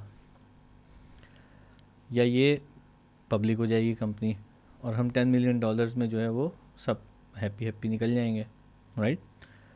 तो रिलेटिवली ईजियर है। मगर अगर मैं ये कहूँ कि यार $1 मिलियन की इन्वेस्टमेंट के बाद आपने इसमें $20 मिलियन की इन्वेस्टमेंट रेस कर ली, तो अब आपको जो इसको सेल करना है वो अब 10 पे नहीं, अब कम से कम $100 मिलियन पे आपको बेचना पड़ेगा इस कंपनी को, क्योंकि वो इन्वेस्टर जो इसने $20 मिलियन डाले हैं वो नहीं बेचने देगा आपको। तो अब आपके पास एवेन्यूज सेल करने के कम हो गए। $10 मिलियन की चीज़ बेचना आसान है, $100 मिलियन की चीज़ को बेचना मुश्किल है, उसके लिए पॉसिबिलिटीज़ कम हो जाती हैं। तो इवेंचुअली जितनी बड़ी इन्वेस्टमेंट आप रेस करते आते हैं आपके लिए उतना ही डिफ़िकल्ट होता जाता है फ्यूचर में इसको आगे एग्ज़िट लेना। उसके लिए आपको ज़्यादा मेहनत और ज़्यादा फोकस करना पड़ेगा, आपको ज़्यादा सोचना पड़ेगा कि किसको किस तरह से इतनी वैल्यू पे लेके जाया जा सके। और जब वो नहीं जा पाती है तो इवेंचुअली इन्वेस्टर कहते हैं कि मैं अपने पैसे वापस निकाल रहा हूँ और इस कंपनी को शट डाउन कर देते हैं। तो बहुत सी बार वाकई ऐसा हुआ है कि जहाँ टारगेट ये था कि इसकी एवैल्यूएशन को बढ़ाकर और एग्ज़िट कर लिया जाएगा, बट वो एवैल्यूएशन बढ़ते बढ़ते उस पॉइंट पे पहुँच गई कि अब उसको ख़रीदने वाला कोई नहीं बचा, राइट। तीसरा जो इम्पोर्टेंट पॉइंट है वो टेक्नोलॉजी, क्योंकि टेक्नोलॉजी जो है उसको डेवलप करना आसान काम नहीं है। इनिशियली तो हम सोचते हैं कि यार ये आसानी से हो जाएगा, बट जब उसके चैलेंजेस सामने, ऑपरेशनल चैलेंजेस सामने आना शुरू होते हैं तो आपको टेक्नोलॉजी के ज़बरदस्त रिसोर्सेज चाहिए होते हैं, जो अनफॉर्चुनेटली हमारी मार्केट में उस क्वालिटी के रिसोर्सेज बहुत कम है। जो चीज़ हमें फोकस करनी है वो नंबर ऑफ़ इंजीनियर्स तो ठीक है होने चाहिए, बट साथ क्वालिटी वाले इंजीनियर्स होने चाहिए, यानी उनको जो एक इंजीनियरिंग एस्पेक्ट्स हैं, अटेंशन टू डिटेल है, वो उनको आना बहुत ज़रूरी है। मैंने बहुत डिफरेंस देखा है कि पाकिस्तान में जो डेवलपर्स और प्रोग्रामर्स काम कर रहे हैं, सॉफ्टवेयर इंजीनियर्स काम कर रहे हैं, और जो यूरोप के या यूएसए के काम कर रहे हैं, उनमें क्वालिटी का डिफरेंस है, राइट।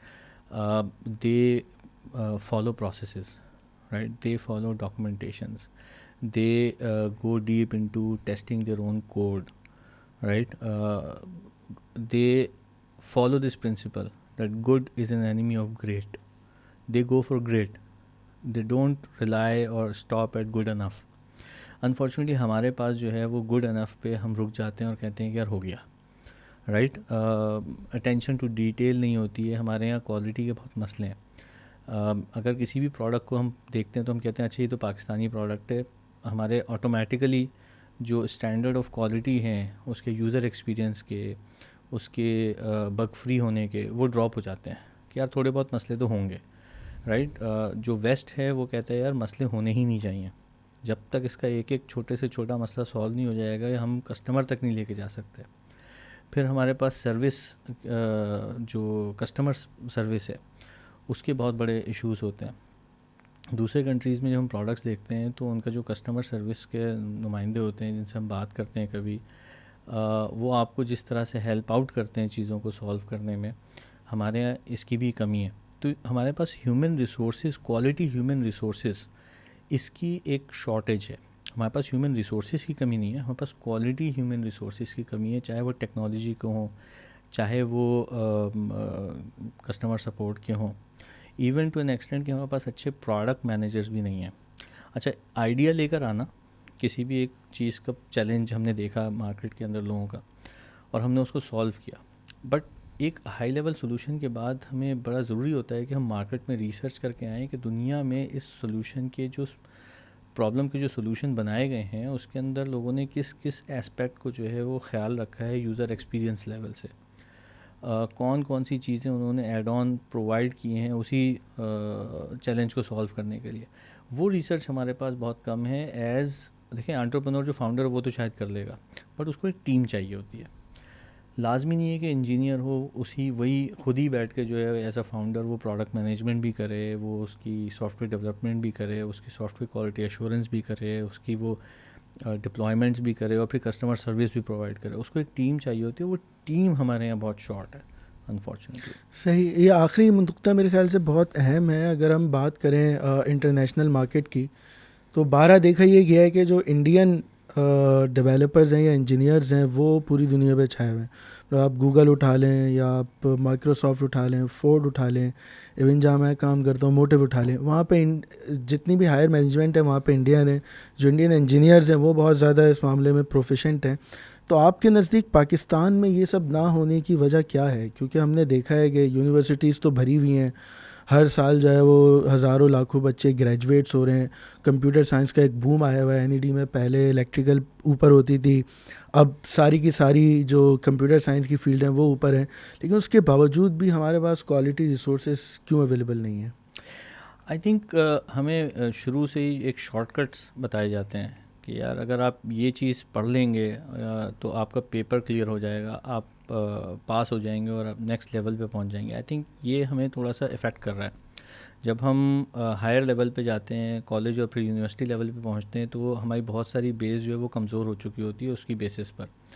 तो ये प्रॉब्लम मेरे हिसाब से यूनिवर्सिटी लेवल से बहुत बहुत बहुत पहले का है, जहाँ पर हम जब स्कूल में एक बच्चा आता है और उसको हम सिर्फ एग्ज़ाम्स में जो है वो नेक्स्ट लेवल पे लेकर जाने के लिए, क्लियर करने के लिए सारी मेहनत हम कर रहे होते हैं, बजाय इसके कि जो कोर्स है उसके अंदर जो चीज़ें हैं वो सीखने की रिस्पेक्ट से हम जोर दें कि ये आगे ज़िंदगी में आपके काम आएगी। बहुत सी बार तो मैंने ये सुना लोगों को कि यार ये तुम स्टैट्स प्रोबेबिलिटी पढ़ लोगे, कैलकुलस पढ़ लोगे, बट ज़िंदगी में कभी काम नहीं आएगी तुम्हारे, ये तो बस याद कर लो और आगे बढ़ो। हालांकि देखा जाए तो आज अगर हम डेटा साइंस की बात करते हैं, मशीन लर्निंग की बात करते हैं, तो अगर मेरे पास कोई डेटा साइंटिस्ट आता है ना, तो मैं ज़्यादातर ये देखता हूँ जो मेरी एक्सपेक्टेशन के बरखिलाफ़ होता है कि वो ज़्यादातर एआई टूल्स यूज़ करना जानता होता है, उसको एआई बनानी नहीं आती, राइट। उसको पीछे मशीन लर्निंग के कॉन्सेप्ट चल कैसे हैं उसको नहीं आते, उसको लाइब्रेरीज़ का पता है एक्चुअली, और हम उसको कह रहे हैं कि डेटा साइंटिस्ट है हमारा।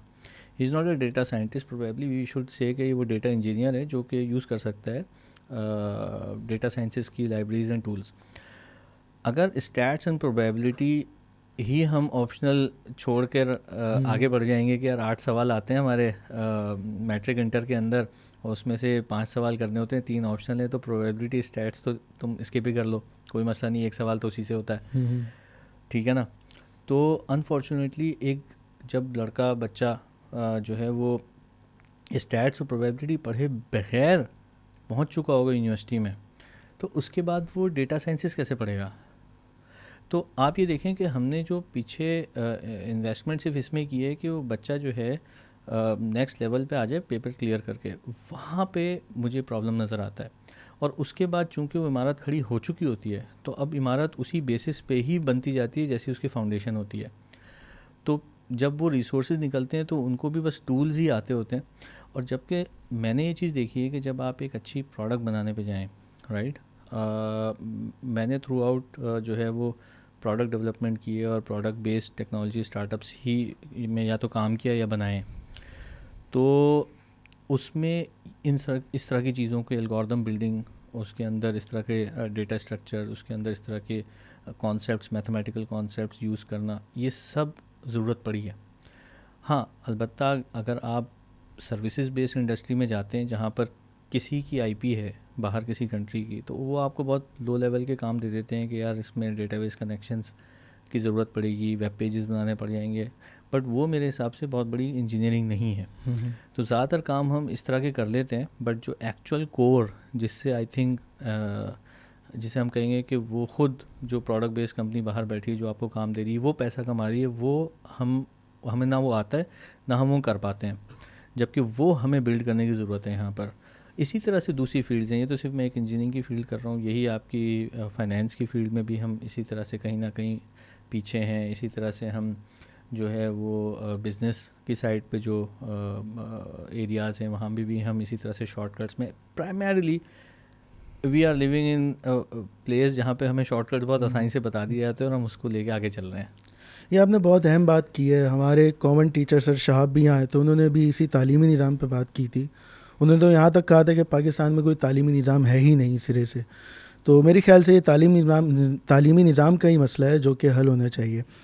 अच्छा, आपने पहला जो रीज़न बताया था बंद होने का, वो एक बिज़नेस मॉडल के हिसाब से बताया था। अच्छा, हमारे यहाँ एक कॉमन परसेप्शन है कि जो इस किस्म के कुछ ऐसे स्टार्टअप्स हैं जो कि चलने ही नहीं होते, या उनमें प्रॉफिट मार्जिन की वजह से, अगर आप कोई कॉमर्स या ई कॉमर्स ले लें या रिटेल ले लें या राइड हीलिंग ले लें, उनमें मार्जिन बहुत कम होता है।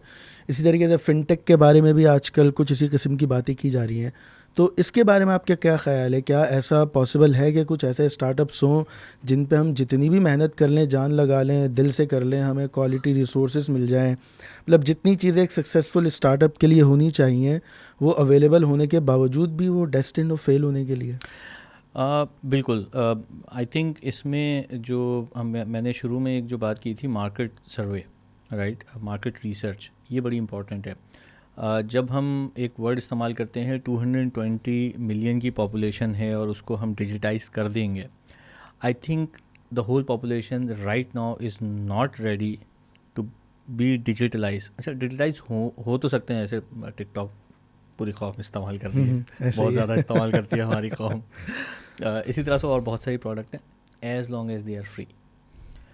जब पैसे देने की बारी आती है तो हमारा इस वक्त ह्यूमन रिसोर्स इतना सस्ता है कि वो कहते हैं कि यार हम मैनुअली ये काम कर लेंगे मगर 1 रुपया नहीं निकालेंगे डिजिटल के लिए. या फिर उसकी अवेयरनेस इतनी नहीं है कि वो जो मैनुअल काम करने में उसका ख़र्चा हो रहा है जो नज़र नहीं आ रहा है, उसको नहीं पता कि वो उससे ज़्यादा खर्च कर रहा है जो डिजिटल प्रोडक्ट को इस्तेमाल करने से वो बच सकता है. वो इनहेरेंट ख़र्चे हैं जो उसको नज़र नहीं आ रहे, उसको अपने मेहनत और टाइम का पैसा नज़र नहीं आ रहा है जो वो वेस्ट कर रहा है मैनुअल काम करने में. तो एक तो इस वक्त बहुत सारी चीज़ें ऐसी हैं जो वो यूज़ नहीं करना चाहता डिजिटल. दूसरा वो उसको अप्रिशिएट नहीं कर पा रहा कि अगर वो डिजिटल यूज़ करेगा तो उसको कितना फ़ायदा होगा, और बहुत सारी अवेयरनेस की कमी है जिसकी वजह से वो 220 मिलियन नहीं, वो शायद मेरे ख़्याल में 2-4 मिलियन तक बात रह जाती है और आपका वो जो एक टारगेट होता है वो मीट नहीं हो पाता. अब मिसाल के तौर पे अगर मैं एक फिनटेक की बात करता हूँ जो पेमेंट्स इंडस्ट्री में काम कर रही है, वो उसके मार्जिन्स पॉइंट्स में होते हैं. 0.5% जो है वो ट्रांजैक्शन वैल्यू के ऊपर उसने अगर पैसा बनाना है और उसी से फिर उसने अपने ख़र्चे भी चलाने और उसी में प्रॉफिट भी उसका मौजूद है. तो it's not the profit, it's the revenue percentage. उसके अंदर से फिर प्रॉफिट कहीं निकला भी तो. अब अगर उसका एक सर्टेन वॉल्यूम जाकर होगा, अगर 10, 15, 20 अरब रुपए की ट्रांजैक्शन होगी तो उसके पास जाके कुछ लाख रुपए बनेंगे और शायद उससे भी उसका ख़र्चा ना निकल पाए, तो शायद ये ट्रिलियंस तक बात जाएगी, इतनी ट्रांजैक्शन होगी. अब इस वॉल्यूम को अचीव करने के लिए उसको 1 मिलियन नहीं, शायद उसको 100 मिलियन लोगों की ट्रांजैक्शन की ज़रूरत पड़े.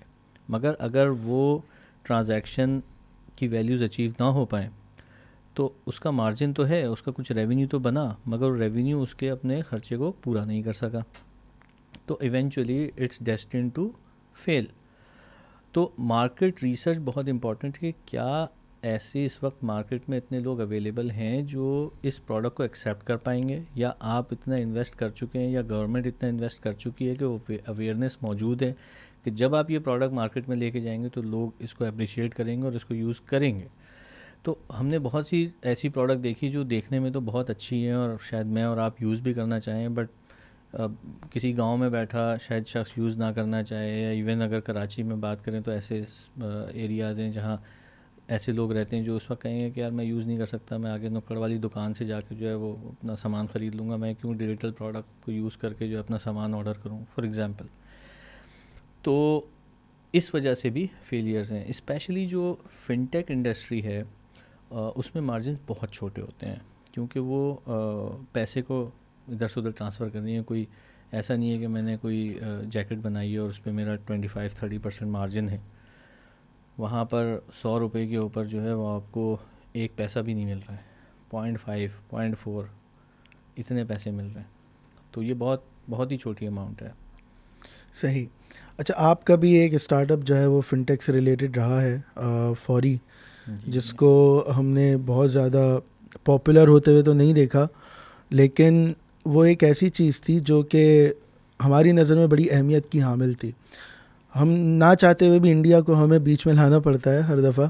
अगर हम इंडिया में देखें तो मेरे ख़्याल से कोई 2007 या 8 में जाके उन्होंने एक इंटरफ़ेस बनाया था यूपीआई के नाम से, यूनिफाइड पेमेंट इंटरफ़ेस, जिसमें उन्होंने पूरे जितनी भी पेमेंट इंडस्ट्रीज़ थी उन सबको अट्रैक्ट किया. उन्होंने सारी ट्रांजैक्शंस फ्री कर दी कि आओ भाई, आपका सिर्फ एक आइडेंटिटी है, वो आपका फ़ोन नंबर है या एनआईसी है या आधार कार्ड नंबर है, जो भी है उसके ऊपर आप पैसे भेजें. और उन्होंने पूरी पेमेंट इंडस्ट्री को जो है वो रेवोल्यूशनाइज़ कर दिया था. आपने भी फौरी पे काम किया, फौरी स्टार्ट किया, आपका विज़न भी कुछ इसी किस्म का था कि हम भी एक ऐसी चीज़ बना सकें जो कि एक इंफ्रास्ट्रक्चर के तौर पे पाकिस्तान की पेमेंट इंडस्ट्री में या बैंकिंग इंडस्ट्री में इस्तेमाल हो सके. तो हमें उसके बारे में बताएं, आपका एक्सपीरियंस कैसा रहा जो आपने शुरू किया, क्या क्या हर्डल्स आए, आपकी क्या क्या बड़ी लर्निंग्स थी, और क्यों हम उसे पाकिस्तान के पेमेंट इंडस्ट्री के उफुक पर एक चमकता सितारा बनता ना देख पाए. मैं इसको थोड़ा दूसरी नज़र से देखता हूँ कि ऐसा नहीं है कि हम ये कहें कि यार फौरी, जो कि ऑफ कोर्स हमने एक बहुत स्टडी के बाद, आई थिंक मेरा और मेरे जो पार्टनर है सलीम रूपानी, हम लोग 2009 से हमारी ये रिसर्च चल रही थी कि किस तरह से जो पेमेंट्स हैं उसको डिजिटाइज़ किया जा सकता है, क्योंकि जो चीज़ हम देख रहे थे वो था मोबाइल फ़ोन, कि मोबाइल फ़ोन जो है वो उस ज़माने में हमारी कंपनी थी पिक्सेंस के नाम से, जो बेसिकली मोबाइल कंटेंट मैनेजमेंट से रिलेटेड ही थी। आप यूँ समझ लें इंस्टाग्राम जैसी एक ऐप थी, और काफ़ी पॉपुलर भी हुई थी उस ज़माने में, काफ़ी अवार्ड्स वगैरह भी मिले थे हमें। बट उस ज़माने में हमने रियलाइज़ कर लिया था कि हर शख्स के हाथ में मोबाइल फ़ोन होगा और उसमें एक इंटरनेट भी, कनेक्टिविटी भी मौजूद होगी। तो उस वक्त से हम ये सोच रहे थे कि अगले ज़माने में जो पेमेंट्स हैं वो मोबाइल पे होना बहुत ज़रूरी है, क्योंकि पेमेंट्स एक ऐसी चीज़ है जो हर शख्स को टच करती है। देखें, गाड़ी शायद पे बेस किया हुआ बिज़नेस शायद हर एक को टच ना करे, या मिसाल के तौर पे कोई रियल इस्टेट से रिलेटेड बिज़नेस बनाए वो भी शायद सबको टच ना करे, राइड हेलिंग भी शायद सबको टच ना करे, जिसके पास अपनी गाड़ी है वो क्यों ऑर्डर करेगा। मगर पेमेंट्स एक ऐसी चीज़ है जो हर गरीब से लेकर अमीर तक पेमेंट्स तो इस्तेमाल करेगा, और अगर उसके हाथ में मोबाइल फ़ोन है तो कोई रीज़न नहीं है कि वो उस मोबाइल फ़ोन के ऊपर बेस की हुई किसी पेमेंट प्रोडक्ट को इस्तेमाल ना करे। तो उस ज़माने से ही हम एक सोच रहे थे कि इसको किस तरह से बनाया जाए। 2017-18 की जैसे बात की कि इंडिया ने जो है वो यूपीआई बनाया, तो हमने उसी की बेसिस पर फौरी जो है वो उसको सेटअप किया था। और बहुत सारी जो चीज़ें इंटरनेशनल स्टैंडर्ड्स के मुताबिक हमने उसमें स्टडी करके उसको इम्प्लीमेंट किया था, जिसमें यूरोप का जो PSD 2 की रेगुलेशन है उस वहाँ से हमने बहुत सारी चीज़ें स्टडी करी हैं। हमने सिंगापुर को स्टडी किया, हमने इंडिया को ऑफ कोर्स यूपीआई को स्टडी किया, हमने यूएस की मार्केट को स्टडी किया, चाइना को हमने बहुत ज़्यादा पढ़ा और देखा, और उसके बाद हमने एक फ्रेमवर्क जो है वो स्टेट बैंक के साथ मिल के बनाया, और that was the regulation on which रास्ट इज़ वर्किंग टुडे। सो फौरी बेसिकली उसी पे बना था, बट आज मैं देखता हूँ कि वो फेलियर नहीं है। बेशक फौरी शायद उस पॉइंट पे ना पहुँच सका, बट जो हमने स्टेट बैंक के साथ मिलके फ्रेमवर्क डेवलप किया फौरी के लिए, आज मैं देखता हूँ कि उसी के ऊपर आपके तमाम बैंक अकाउंट एग्रीगेशन जो है वो रास्त पे हो रही है, और आप किसी भी मोबाइल ऐप से आज जो पेमेंट कर सकते हैं वो रास्त के ऊपर होती है, जो उसी तरह से आपकी एक आइडेंटिटी बन जाती है, जो कि आपका बैंक अकाउंट नहीं है। अब वो रास्त आइडेंटिटी आप कहीं भी इस्तेमाल करेंगे, पीछे जो भी बैंक अकाउंट लगा है उसमें ऑटोमेटिकली पेमेंट उसी के थ्रू या उसी में आ जाएगी। तो व्हाट आई बिलीव इज़ एक इम्प्लिसिट सक्सेस मैं उसको देखता हूँ। शायद वो उसका नाम फौरी नहीं है, मगर वो आज सबके हाथों में ज़रूर पहुँच गया है। ऐसे ही है। ये एक बड़ा आपने अच्छा नज़रिया दिया हमें चीज़ों को देखने का।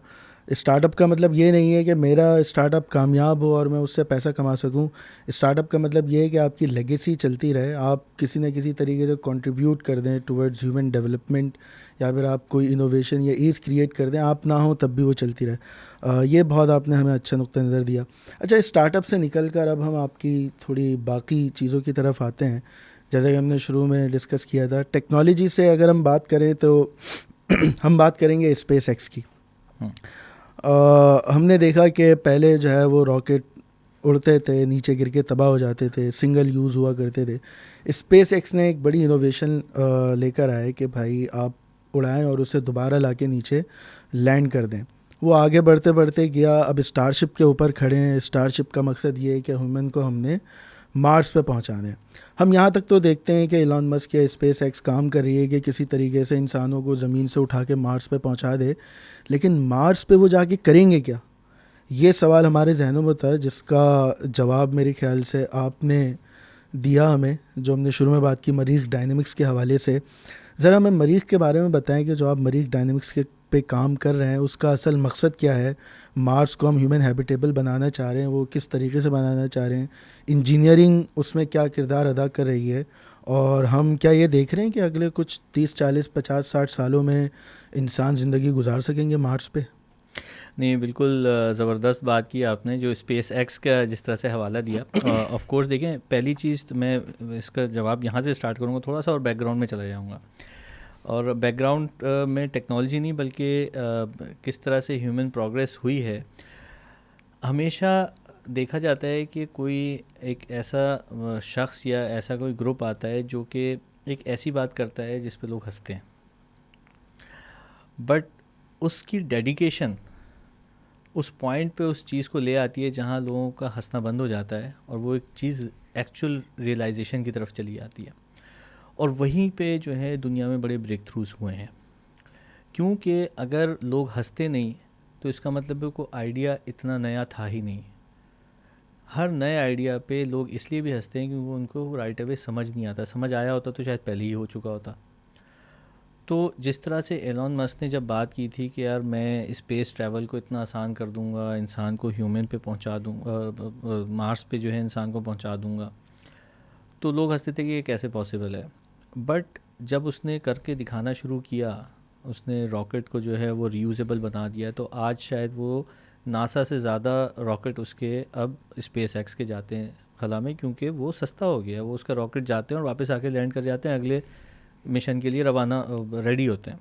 सिर्फ फ्यूल की ख़र्चा आता है, जो कि आपकी आप यूँ समझिए कि अगर मेरे पास एक घर में गाड़ी होती है, मैं कहता है यार मैं ऑफिस जाने के लिए गाड़ी को एक बार इस्तेमाल करूँगा और फिर गाड़ी डंप हो जाएगी, और वहाँ से वापस आने के लिए फिर दूसरी गाड़ी इस्तेमाल करूँगा और फिर अगली बार तीसरी गाड़ी इस्तेमाल करूँगा, तो गाड़ी का ट्रैवल कितना महंगा हो जाता। मगर आज कितना सस्ता है कि सिर्फ फ्यूल लगता है। बिल्कुल ऐसे ही हमारा स्पेस ट्रैवल भी था, जहाँ हम रॉकेट को भेजते थे और फिर रॉकेट ज़ाया हो जाता था, अगले ट्रैवल के लिए एक और रॉकेट इस्तेमाल होता था। यकीन करें आज से 20 साल के बाद हम हंस रहे होंगे कि यार हम हर बार क्या एक अलग नया रॉकेट रॉकेट। इस्तेमाल करते थे, कितने बेवकूफ़ थे। बहरहाल, तो अब ये जो एलॉन मस्क ने काम शुरू किया, तो जाहिर सी बात है इसका कोई इवेंचुअल पॉइंट भी होगा, और वो ये है कि इंसान वहाँ जाकर मार्स पे जाके रहे। तो सिर्फ पहुंचाना मकसद नहीं है, बल्कि उसको वो इन्वायरमेंट प्रोवाइड करना जहां वो जिस तरह ज़मीन पे रहता है, नॉर्मल काम करता है, नॉर्मल कपड़े पहनता है, खाना पीना करता है, गुज़र औक़ात करता है, वो एग्रीकल्चर भी कर रहा है, वो इंडस्ट्री भी चला रहा है, वो कमर्शियल एक्टिविटीज़ भी कर रहा है, वो अपने एंटरटेनमेंट भी उसकी चल रही है, वो सुकून से रह भी रहा है। ये सारी चीज़ें वहाँ चाहिए होंगी। अब इसके लिए ऑफ कोर्स बहुत सारे दुनिया ने डिज़ाइन सोचे। कुछ डिज़ाइंस हमारे जहन में भी थे। हमने कहा कि यार क्या बेस्ट पॉसिबल वे हो सकता है जहाँ कि इंसान वहाँ पे इस तरह से इस इन्वायरमेंट में रह सके। हमने शुरू में जब आज से कोई 3-4 साल पहले जब ये बातें होती थी, तो we use to look into कि यार किस किस तरह के सोल्यूशन जो हैं लोग सोच रहे हैं। ज़्यादातर सोल्यूशन बहुत कैप्टिव इन्वायरमेंट में थे, एक छोटा सा इन्वायरमेंट है, या फिर इंसान स्पेस सूट में रह रहा है। देखें, रोज़ मैं एक दिन स्पेस सूट में रह लूँगा, 2 दिन रह लूँगा, चलें 1 महीना भी रह लूँगा, बट सारी ज़िंदगी में स्पेस सूट में नहीं गुजार सकता। इसी तरह से मैं एक मिसाल के तौर पे हम ये कमरा ले लेते हैं, एक छोटा सा कमरा है, क्या मैं पूरी ज़िंदगी इस कमरे में गुजार सकता हूँ? मेरा नहीं ख्याल कि मेरी बहुत ज़्यादा डिप्रेशन का शिकार हो सकता हूँ, मेरे साथ बहुत सारी किस्म की फ़िज़िकल जो है फिनोमेना हो सकते हैं सिर्फ इतने से कैप्टिव इन्वायरमेंट में पूरी ज़िंदगी गुजारने के लिए। जैसे कैदी होता है, कैद वाली लाइफ क्यों इतनी अच्छी नहीं होती? हालांकि रह तो वो भी रहा होता है, खाना उसको भी मिल रहा होता है, अपनी ज़रूरियात ज़िंदगी वो पूरी कर रहा होता है, मगर चूंकि वो एक छोटे से कमरे में कैद होता है, तो वो आइडियल लाइफ नहीं है। तो दैट इज़ वाई मैं और मेरे भाई हैं डॉक्टर अकबर हुसैन, जो कि काफ़ी विजनरी हैं इस मामले में, he came up with an idea कि यार let's start thinking of solution. तो हमने वहाँ के इन्वायरमेंट को, मार्स को, जो कि हम ऑफ कोर्स बहुत पहले से ही स्टडी कर रहे थे, हमने सोचा कि यार एक तो बड़े स्ट्रक्चर्स होने चाहिए, इतने बड़े होने चाहिए कि जब उस स्ट्रक्चर में हो आपको फ़ील ना हो कि आप उस स्ट्रक्चर के अंदर मौजूद हैं। वो एक ऐसा स्ट्रक्चर होगा जो कि पूरा इन्वायरमेंट प्रोवाइड कर रहा होगा, उसके अंदर घर, फैक्ट्री, ट्रांसपोर्ट, एवरीथिंग उसके अंदर हो रही होगी। तो we went and started studying large structures, large domes, large ऐसे बड़े बिल्डिंग्स जो कि अंदर से बहुत बड़े वॉल्यूम रखती हों और उसके अंदर जगह हो। तो वी स्टार्टेड स्टडीइंग, जैसे सिंगापुर में जो है वहाँ पर मेरे ख्याल में 2 डोम्स हैं, राइट, बहुत बड़े बड़े। एक जो है वो तकरीबन 160 मीटर्स की लेंथ का है और एक शायद 120 मीटर्स की लेंथ का है, बड़े डोम्स हैं। इसी तरह से दुनिया में और इस तरह के बड़े स्ट्रक्चर्स मौजूद हैं। तो हमने कहा कि यार हम मार्स पे इस तरह के स्ट्रक्चर है, इससे भी बड़े स्ट्रक्चर क्यों नहीं बना सकते? अच्छा, मार्स पे बनाना रिलेटिवली ईजियर है। उसकी वजह ये कि अगर आपने वहाँ पर एक डोम बना लिया और इंसान को चाहिए एक ऐसा एटमॉस्फेरिक प्रेशर जो अर्थ पर है। मज़े की बात यह है कि मार्स के ऊपर एटमॉस्फेरिक प्रेशर बहुत कम है, तो जो भी इस तरह का स्ट्रक्चर बनाएंगे वो अपने वेट के बजाय वो बाहर की तरफ उसका प्रेशर ज़्यादा होगा और आपको उसका वेट जो है वो बर्दाश्त करने की ज़रूरत नहीं होगी, वो ऑटोमेटिकली ऊपर की तरफ लिफ्टेड अप होगा। सिर्फ उसको और कंट्रोल करने की ज़रूरत है, जस्ट लाइक अ बलून, कि वो जैसे गुब्बारा फूल रहा होता है, राइट। ठीक है ना। तो हमने बनाई एक टेक्नोलॉजी जिसको हम कहते हैं क्रेटर हैब टेक्नोलॉजी। क्रेटर हैब क्या है? क्रेटर हैब इन्फ्लेटेबल डोम स्ट्रक्चर्स हैं जो कि क्रेटर पे बनेंगे। अच्छा, मज़े की बात यह है कि मार्स के ऊपर जो ज़मीन तो खैर मैं नहीं कहूँगा, ज़मीन तो ज़मीन पे होती है, वहाँ की सरफेस जो है वो इतनी सॉफ्ट है कि वहाँ पर बड़े स्ट्रक्चर्स को होल्ड करने की इतनी सलाहियत मौजूद नहीं है, एक्सेप्ट जहाँ पे क्रेटर्स हैं, क्योंकि जो क्रेटर की वॉल होती है वो इम्पैक्ट की वजह से बनती है और इम्पैक्ट की वजह से वो वॉल हार्डन्ड होती हैं। और दूसरा ये कि उनको अंदर की तरफ भी वॉल्यूम होता है, तो एक तरह से आपको सेमी दीवारें पहले ही मिल जाती हैं और उनके ऊपर हमारा जो है वो डोम तामीर हो जाएगा। तो एक बहुत लार्ज वॉल्यूम आपको अवेलेबल होगा, 300 से 500 मीटर्स बड़े डोम होंगे, जिसके अंदर जब आप होंगे तो आपको फील भी नहीं होगा आप किसी डोम के अंदर हैं, वो इतना बड़ा डोम होगा। और वो सारे के सारे जो डोम्स हैं या क्रेटर हैब्स हैं वो सब इंटरकनेक्टेड होंगे उसके अंदर। जिस तरह से ये भी एलोन मस्क ने टेक्नोलॉजी पे काम कर रहे हैं जो हाइपर लूप की है, तो बेसिकली हाइपर लूप्स के साथ कनेक्टेड होंगे, उसमें कुछ अंडरग्राउंड होंगे और कुछ अबव द सरफेस होंगी। और उन्हीं डोम्स के अंदर आपके एग्रीकल्चर, आपकी रिहाइश, आपकी माइनिंग, कमर्शियल एक्टिविटीज़, एंटरटेनमेंट, सब उसी के अंदर मौजूद होंगे। और ये एक नहीं बल्कि हज़ारों लाखों डोम्स हो सकते हैं आगे चलकर। ठीक है, वेरी फैसिनेटिंग आइडिया। मतलब अगर हम इंटरप्लैनेटरी ह्यूमन होने का सोचें तो वो अभी हम ये सोच के परेशान होते हैं कि कोई और इंसानी मखलूक या इंटेलिजेंट बीइंग है या नहीं है लेकिन हमारा ही इंटरप्लैनेटरी हो जाना ये बड़ा एक फैसिनेटिंग सा आइडिया है।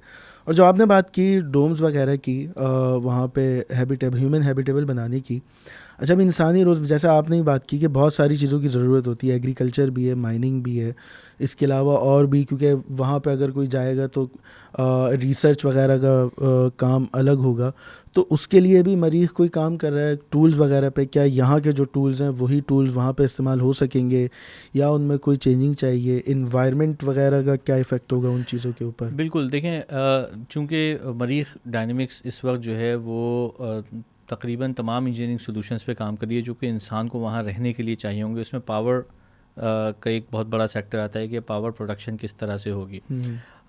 मिसाल के तौर पे जो हमारी अर्थ है इसके ऊपर ज़्यादातर जो पावर प्रोड्यूस हो रही है वो या तो वाटर के सोर्सेज हैं, जो बहता पानी है उस पर डैम्स बना के होती है, या फिर जो फॉसिल फ्यूल्स हैं। फॉसिल फ्यूल जो हैं वो एक ज़माने में प्री हिस्टोरिक एरा के अंदर, पैलिज़ोइक एरा हो गया या जुरासिक एरा हो गया या और दूसरे, उसमें जो यहाँ पे लाइफ फॉर्म थी जिसमें बड़े बड़े जंगलात होते थे और डायनासोर्स थे, वो सारे जब आहिस्ता आहिस्ता ज़मीन के अंदर दब गए तो उससे फॉसिल फ्यूल तैयार हो गया और उस फॉसिल फ्यूल को तेल, गैस, कोल की सूरत में हम इस्तेमाल करते हैं, उससे भी हम पावर प्रोड्यूस कर रहे हैं। इसके अलावा विंड एनर्जी हमारी है, बड़े बड़े विंड टर्बाइंस लगे होते हैं, उससे भी बिजली प्रोड्यूस हो रही है। अच्छा, ये जो फैक्टर्स हैं ये सारे मार्स पे मौजूद नहीं हैं। अच्छा, बट मार्स पे दूसरी चीज़ें मौजूद हैं जो जिसका एडवांटेज हम अर्थ पे नहीं वहीं उठा सकते हैं, जैसे कि डेंस परमाफ्रॉस्ट। तो इस तरह के बहुत सारी चीज़ों को लेकर हमने वहाँ पे पावर प्रोडक्शन की भी टेक्नोलॉजीज़ डेवलप की हैं। और ये जो मैं क्रेटर हैब हो गया या ये पावर जनरेशन का, इसको हम मरीख प्रोसेस कहते हैं, ये सारी पेटेंटेड टेक्नोलॉजीज़ हैं। Mareekh Dynamics have been granted patents by US patent office, which is I think great deal, because ऐसा नहीं है कि सिर्फ बातें हैं, बल्कि the technology has been approved by the patent office and no one can replicate this without our permission in that case. You have also won some conference around that? We have presented in our multiple conference, बल्कि एक society है the Mars society. Mars society actually इस उसकी patronage जो है वो Elon Musk खुद हैं, और उसने एक बुक शाया की है जो कि उसमें काफ़ी सारे सॉल्यूशंस पे का जिक्र किया गया है, वहाँ पर मार्स के ऊपर किस तरह से इंसान रहेगा। और उस बुक का जो कवर है उसके ऊपर हमारी क्रिएटर हैब की भी तस्वीर है और उसका पूरा एक चैप्टर है मरीख डायनेमिक्स के ऊपर, क्रिएटर हैब के ऊपर। तो it's a very well recognised technology now, और hopefully we are very hopeful कि जब इंसान, जैसे आपने पूछा कि क्या इंसान वहाँ वाकई पहुँच जाएगा, बिल्कुल पहुँचेगा, क्यों नहीं पहुँचेगा, आज नहीं कल, 15 साल 20 साल, टाइम कैन बी डिफरेंट, हम टाइमलाइन शायद आगे पीछे हो जाए, मगर इंसान पहुँचेगा क्योंकि इंसान की कैपेबिलिटी है कि वो वन वे और दी अदर टेक्नोलॉजी के थ्रू चीज़ें अचीव कर लेता है, right. There was a reason why जब पुराने वक्तों में यकीनन एक जब कोई सिविलाइजेशन होगी और वहाँ पे लोग रहते होंगे और एक समंदर होगा, तो किसी ने सोचा होगा कि यार मैं समंदर की दूसरी साइड पे जाके देखता हूँ क्या है, और वो अगर उस वक्त नहीं जाता तो इंसान इतनी तरक्की नहीं करता। इसका मतलब है कि इंसान की नेचर में है कि वो अपने आप को जहाँ दूसरे इलाकों पे पहुँचाता है। इसी तरह से अलास्का में अगर कोई इंसान रह रहा है तो विदाउट टेक्नोलॉजी नहीं रह रहा। अगर इवन हमारा कपड़ा भी टेक्नोलॉजी है, राइट, जो कि इंसान ने डेवलप की, कोई और जो है जानवर डेवलप नहीं कर सका ये। तो आज अगर अलास्का में भी बंदा रह रहा है, कोई इंसान रहा है, तो विद टेक्नोलॉजी रह रहा है। तो टेक्नोलॉजी इतनी एडवांस हो जाएगी कि इंसान इंटरप्लानिटरी हो जाएगा। तो ये वाले जो सोल्यूशन हमने दिए हैं ये वेल रिकॉग्नाइज हो चुके हैं अल्हम्दुलिल्लाह, और जब इंसान वहाँ पहुँच जाएगा तो आई एम श्योर कि इनमें से बहुत से जो है एक्चुअली वहाँ इम्प्लीमेंट हो रहे होंगे। जहाँ तक टूल्स और उन सब की बात की, बिल्कुल ये सारी चीज़ें जो कंस्ट्रक्ट करेंगे वहीं पे कंस्ट्रक्ट होंगी, यहाँ से कंस्ट्रक्ट होके नहीं जाएंगी।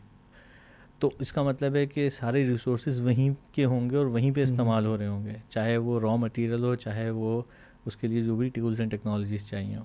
तो वहाँ पे मिनरल्स या जितनी भी धातें वगैरह हैं वो वहाँ मौजूद हैं उसकी कोर में, मार्स की, या फिर या रॉ मटेरियल यहीं से लेके जाया जाएगा? देखें, बहुत सारा तो ऑलरेडी वहाँ मौजूद है ही। प्लैनेट्स, चूँकि मार्स भी एक बड़ा प्लैनेट है, अर्थ से थोड़ा छोटा है, but still it's a Rocky planet, और जिस तरह से तमाम एलिमेंट्स जो हैं अर्थ पे ही मौजूद हैं वहाँ पर भी मौजूद हैं। हाँ, उनकी ऑफ कोर्स जो परसेंटेजेस हैं वो शायद फ़र्क होंगी, वहाँ शायद आयरन ज़्यादा है यहाँ के मुकाबले में, बट सिलिकॉन वहाँ भी मौजूद है, इसी तरह से और भी मेटल्स वहाँ मौजूद हैं। अरे it's very fascinating to imagine कि वो किस किस्म की लाइफ होगी, बट टाइम विल टेल।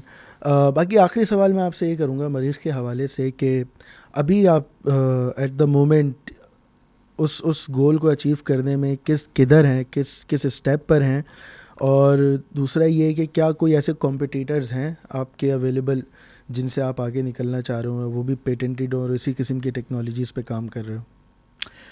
देखें, पहली चीज़ तो ये है कि ह्यूमन जो है उसकी अच्छी बात ये है कि हर कोई सोच ही रहा होता है कुछ ना कुछ। तो इतनी बड़ी पॉपुलेशन है कि जिस प्रॉब्लम को आप सॉल्व करने की कोशिश कर रहे हैं, और भी बहुत से लोग हैं जो इसी प्रॉब्लम को सॉल्व करने की कोशिश कर रहे हैं, और सब के सब इवेंचुअली ऑप्टिमल सोल्यूशन तक पहुंच जाते हैं। सवाल ये है कि कौन पहले पहुंच जाता है। अगर आप भी किसी प्रॉब्लम के बारे में सोचना शुरू करें तो कभी ना कभी आप भी पहुंच ही जाएंगे, राइट। आप एक सोल्यूशन लेकर आएंगे, वो आपको लगेगा सही नहीं है, you keep working on it, और सब के सब उस सोल्यूशन तक ही पहुंचेंगे जो एक्चुअली बेस्ट सोल्यूशन होगा।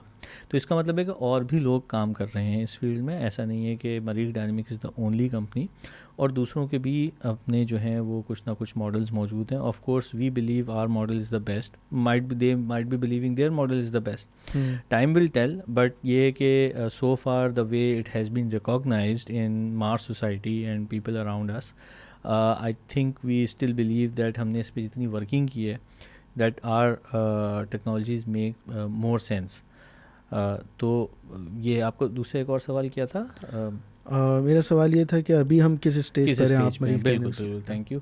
अच्छा, अभी हम जहाँ पर हैं उसमें हम इसको प्रोटोटाइप करने की कोशिश कर रहे हैं अपने क्रिएटर हैब को with the help of other partners. So इसमें जो चीज़ हमने एक नोटिस की कि अगर हम हायर एल्टीट्यूड्स पे जाते हैं ऑफ कोर्स उस पर एयर प्रेशर जो है वो इतना कम नहीं हो जाएगा जितना मार्स पर है, बट रिलेटिवली हमारे जिस पॉइंट पर हम लोग अभी यहाँ कराची में फॉर एग्जांपल बैठे हैं इससे बहुत कम एयर प्रेशर होता है। मिसाल के तौर पे तिब्बत हो गया, तिब्बत में अगर हम लहासा देखते हैं तो एक पूरा शहर है जो कि बहुत ही हाई एल्टीट्यूड पर है, बट वहाँ एयर प्रेशर बहुत कम है। राइट अवे अगर हम लोग अभी फ़ौरन चले जाएँ तो हमारी तबीयतें ख़राब हो जाएंगी। इसी तरह से बोलीविया है, वहाँ पे लापाज उसका जो शहर है वो बहुत हाई एल्टीट्यूड पर है। सो अभी हम जो प्लान कर रहे हैं वो ये कर रहे हैं कि क्रेटर हैब को सबसे पहले वहाँ प्रोटोटाइप बनाया जाए और उसको एस्ट्रो टूरिज़म के लिए इस्तेमाल किया जाए, जिससे मज़ीद ये इसकी प्रमोशन मिलेगी और बहुत सारे फैक्टर उसके टेस्ट आउट भी हो जाएंगे। तो we are right now working on that, along with that for that prototyping and a lot of more research that we have to do. हम इन्वेस्टमेंट भी रेज कर रहे हैं। So we are working with few investors globally जो space technology में invest करते हैं, कि इसको हम किस तरह से मज़ीद प्रोपोगेट कर सकते हैं। This is very interesting. हमारे पास वक्त तो कम है, लेकिन हमें अब अगले टॉपिक पे आना पड़ेगा, और वो है आपका एस्ट्रोनॉमी का पहलू। आप माहिर फ़ल्कियात के नाम से भी जाने जाते हैं सोसाइटीज़ में। आप कराची एस्ट्रोनॉमर सोसाइटी के प्रेसिडेंट भी हैं और तकवा ऑब्जर्वेटरी के डायरेक्टर भी हैं, और आपके घर में भी एक ऑब्जर्वेटरी ख़ुद से मौजूद है, प्राइवेटली ओन ऑब्जर्वेटरी। तो हमें ज़रा अपनी जर्नी के बारे में बताएं कि कहाँ से आपका एस्ट्रोनॉमी का शौक़ शुरू हुआ और किस तरीके से आपने परस्यू किया। आप सॉफ्टवेयर इंजीनियरिंग भी कर रहे थे, एनईडी में भी पढ़ रहे थे। एनईडी में पढ़ने के बाद इन चीज़ों को मैनेज करना थोड़ा मुश्किल हो जाता है, तो किस तरीके से आपने मैनेज किया? पूरे जर्नी के बारे में बताएं हमें ज़रा। बहुत मुश्किल सवाल है वकास क्योंकि आइसोलेट करने के कब किस चीज़ को किस तरह से स्टार्ट किया बड़ा मुश्किल होता है। बट रिलेट अगर मैं कहूँगा primarily is the sciences, love for the science, और उसमें आई थिंक जो सबसे इसे कहेंगे एलीट साइंस है वो है एस्ट्रोनॉमी। हमेशा से इंस्पायर किया है साइंटिस्ट को, what ever in the sky, दूर स्टार्स हो गए, गैलेक्सीज़ हो गई, नेब्यूले हैं, उसके अंदर जो बहुत से प्रोसेसेस हैं, अगर देखा जाए तो बहुत सारी जो साइंस है वो एक्चुअली उसी को स्टडी करके आई है। आपके जितने भी लॉज हैं, मिसाल के तौर पे अगर न्यूटन ने अपने लॉज बनाए थे, लॉज ऑफ मोशन, उसकी बुनियाद जो है वो कहीं ना कहीं एस्ट्रोनॉमी के अंदर ही मौजूद है, और उसी की बेसिस पे आज इंडस्ट्रीज़ खड़ी हैं, उसी की बेसिस पे सब कुछ, जितनी भी आप टूल्स एंड टेक्नोलॉजीज़ देखते हैं वो उसमें कहीं ना कहीं इसका अमल दखल मौजूद है। आइंस्टाइन ने जो अर्ली 1900 में रिलेटिविटी दी थी, तो वो ग्रेविटेशनल वेव्स अभी चंद साल पहले जाके उसी के थ्रू हमें डिटेक्ट हुई हैं। बिल्कुल बिल्कुल ऐसा ही है। तो बेसिकली ये जो इंस्पिरेशन आपको स्पेस साइंसेस से मिलती है वो बहुत ज़्यादा मोटिवेटिंग होती है आपको कुछ और भी करने के लिए। तो हमेशा से बचपन से ही जो है, स्पेशली मेरे फादर ने फोकस किया, हम 4 भाई हैं और चारों ही जो हैं उनको इसी फील्ड पे लगाया कि तुम लोगों ने साइंस पढ़नी है। और शुरू में बचपन में डॉक्यूमेंट्रीज़ देख करते थे, उस ज़माने में पीटीवी बड़ा अच्छा हुआ करता था, वो भी इस तरह की डॉक्यूमेंट्रीज़ दिखाया करता था, and it was a good source of learning. और सुबह जुम्मे को जो है वो कॉस्मोस आया करता था, इसी तरह से अगर लोकल प्रोग्राम देखें तो बज़्म कायनात और बहुत सारे इस तरह के एस्ट्रोनॉमी और साइंसेस से रिलेटेड प्रोग्राम आया करते, तो हम बड़े शौक़ से देखा करते थे। वहाँ से एक तरह से ये स्पार्क आया, और फिर वन आफ्टर दी अदर जो है वो स्टेप्स होते चले गए कि टेलीस्कोप कैसे बनती है। पहली बार जब टेलीस्कोप बनाई तो फादर के जो ग्लासेस थे उसी में से लेंस निकाल लिया था, डांट वांट भी पड़ी, बट ये है कि टेलीस्कोप बना ली। और फिर ये जर्नी जो है चलता ही चला गया। पहले घर में छोटी टेलीस्कोप्स बनाते थे, करते करते वो बड़ी टेलीस्कोप्स तक आए। फाइनली डिस्कवर किया कि अकेले नहीं है, और ये बड़ी अच्छी बात होती है when you discover you are not alone and there are other people who are actually of the same interest. तो हमने एक सोसाइटी बनाई 2008 में, जहाँ पे हमने ये फ़ैसला किया कि यार हर एक के पास डिफरेंट स्ट्रेंथ हैं, किसी के पास नॉलेज है, किसी के पास बैठने की जगह है, किसी के पास टेलीस्कोप है, कोई कभी अवेलेबल है, कोई कभी अवेलेबल है, तो हम एक सोसाइटी बना लेते हैं और इसको फिर मिलके करते हैं। और फिर हमने ऑब्जर्वेशन स्टार्ट करनी शुरू करी, टेलीस्कोप बड़ी होती चली गई। इसमें जो सबसे इम्पॉर्टेंट फैक्टर है कि ये है ज़रा महंगा शौक़। महंगे शौक़ के लिए ज़रूरी है कि आपकी जेब में पैसा भी हो कुछ, और उस पैसे के लिए ज़रूरी है कि उसका जो सोर्स है वो एक अच्छा सोर्स हो। तो हमने कहा कि एस्ट्रोनॉमी ही अगर पढ़ के कुछ किया तो पैसा नहीं आने वाला आ सकता है मगर गारंटीड नहीं है। तो उस ऐसी फील्ड को पकड़ा जाए जहाँ से जो है सोर्स ऑफ अर्निंग ऐसा हो कि जो इसमें लगाया जा सके, and that is how came into engineering and finally you startup and everything. तो वहाँ भी एक थ्रेड वो चलना शुरू हो गया। एक थ्रेड जो है हमारा ये एस्ट्रोनॉमी का चल रहा था, यहाँ से पैसे आते वहाँ लगते। टेलीस्कोप इतनी बड़ी हो गई, तो हम पहले करते थे कि टेलीस्कोप्स को लेके जाते थे और जाके डार्क स्काई में सेटअप किया, या कभी ऑब्जर्वेशन करनी है तो जो अंदर कमरे से निकाली, सेटअप किया, सेटअप करने के बाद उसको जो है वो ऑब्जर्वेशन की और वापस रख दिया। इवेंचुअली टाइम गुजरता रहा तो हमारा हुआ क्या, बड़ी और बड़ी टेलीस्कोप। एक पॉइंट ऐसा है जहाँ हमने कहा यार ये टेलीस्कोप तो इतनी बड़ी है कि इसको तो सेटअप करने में घंटों लग जाएंगे और वापस डिसअसेंबल करके रखेंगे तो मज़ीद घंटों लग जाएंगे, तो ऑब्जर्वेशन कब होगी। तो उसके लिए हुआ कि it has to be fixed and setup once and for all. But ऐसे ही अगर लगा के छोड़ देंगे तो ख़राब हो जाएगी, आपका वेदर ख़राब कर देगा, बारिश होगी तो ख़राब हो जाएगी, डस्ट है, सब कुछ है। तो इसका मतलब है कि उसको एक ऐसा स्ट्रक्चर चाहिए जिसमें वो बंद हो, और जब ज़रूरत हो तब खोलें, ऑब्जर्वेशन करें और फिर बंद हो जाए और फिर प्रोटेक्टेड रहे बाकी टाइम। इसी को ऑब्जर्वेटरी कहते हैं। तो हमने अपने घर पे ही ऊपर एक बड़ी ऑब्जर्वेटरी बना ली, and it is the first domed privately owned observatory in Pakistan. कास्ट्रोडोम के नाम से हमने उसको बताया था, कराची एस्ट्रोनॉमिकल डोम नाम दिया था हमने उसको, शॉर्ट हो गया कास्ट्रोडोम। और ये है बात 10 साल पहले की, 2013 की। अभी हमने एक हफ़्ते पहले इसकी 10वीं सालगिरह मनाई और उसका नाम हमने कर दिया कराची स्पेस ऑब्जर्वेटरी।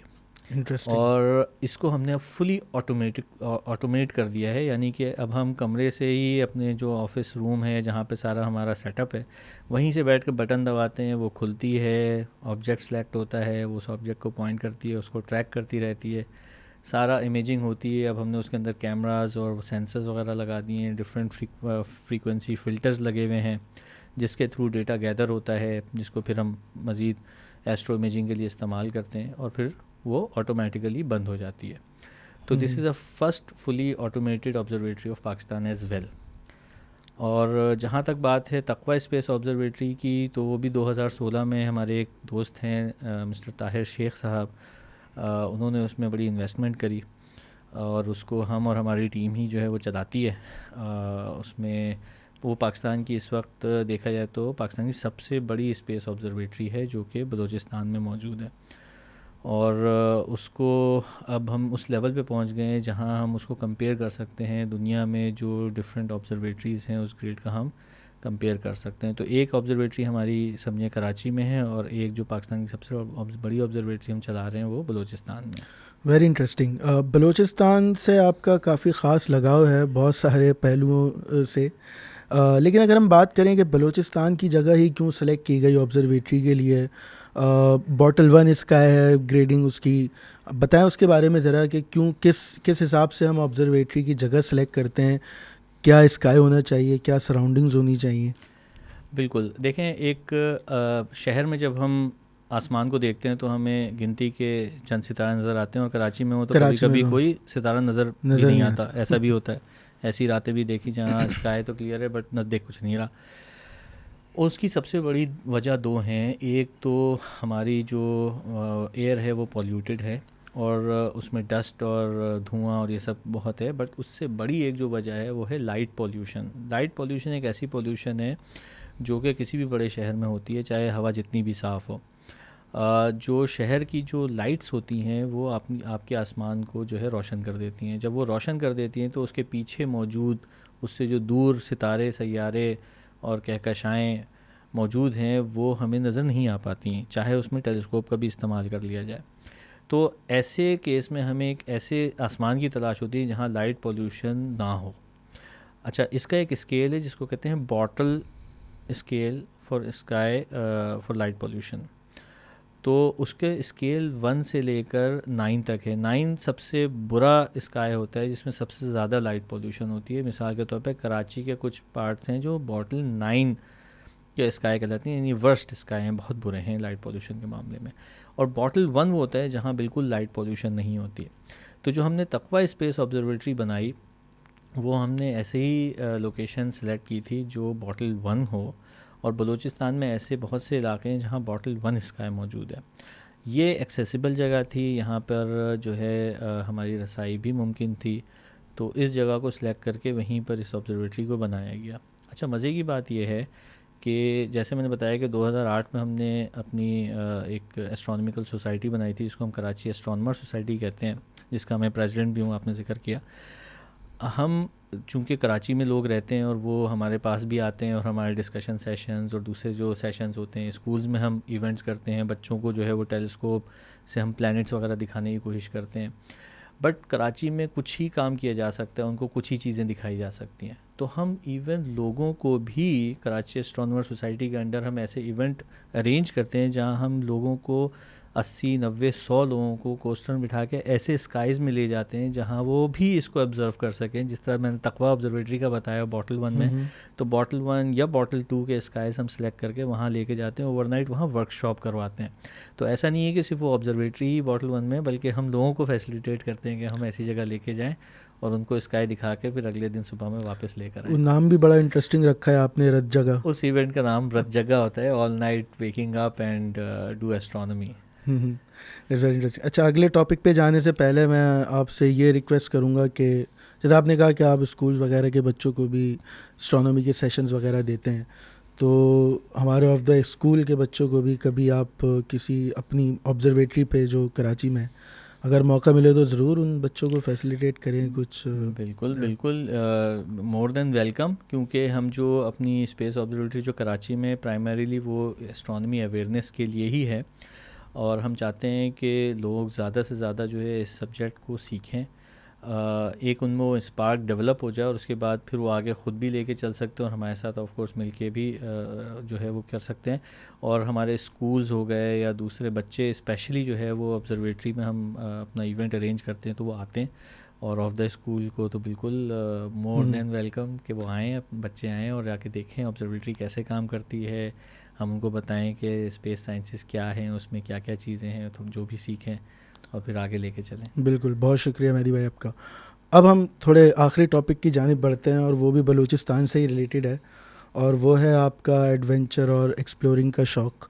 आपने कई मड वॉल्केनोज़ वहाँ पे डिस्कवर भी किए, समिट भी किए, और आज भी आप गाय बगाए हिंगोल नेशनल पार्क जाते रहते हैं इसी लिए कि आप कुछ मड वॉल्केनोज़ ढूंढ के उसे समिट कर सके। तो उसके बारे में हमें ज़रा, मड वॉल्केनोज़ एक थोड़ा सा इंटरेस्टिंग फिनोमेना है जो कि बहुत ज़्यादा कॉमनली हमें देखने को नहीं मिलता। पाकिस्तान में भी शायद बलूचिस्तान वाहिद जगह है जहाँ पे ये पाए जाते हैं, और दुनिया में कुछ जगह पाए जाते हैं।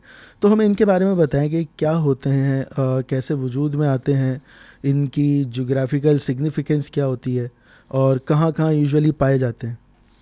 बिल्कुल ज़रूर बताता हूँ, बल्कि आप तो शायद मेरे साथ जो है वो बहुत सारे ट्रिप्स पे रहे भी हैं, तो बिल्कुल मैं श्योर कि आपको अंदाज़ा होगा कि कितना यूनिक लैंडस्केप है बलूचिस्तान का। बट जहाँ तक उसे मार्स भी कहा जाता है बहुत सारी, बिल्कुल बहुत सी जगह ऐसी हैं जिसको हम कहते हैं मार्स ऑन अर्थ। बलूचिस्तान के ऐसे पार्ट हैं क्योंकि मार्स पे देखें लाइफ नहीं है, और बड़ी स्ट्रेंज एक लैंडस्केप है। और बलूचिस्तान की जो ये मड वोल्केनिक लैंडस्केप है, इंटरेस्टिंगली इसके ऊपर पौधे नहीं होते, और जब पौधे नहीं होते तो वो दूर से ऐसे ही लगते हैं जैसे आप इस अर्थ के ऊपर हैं ही नहीं।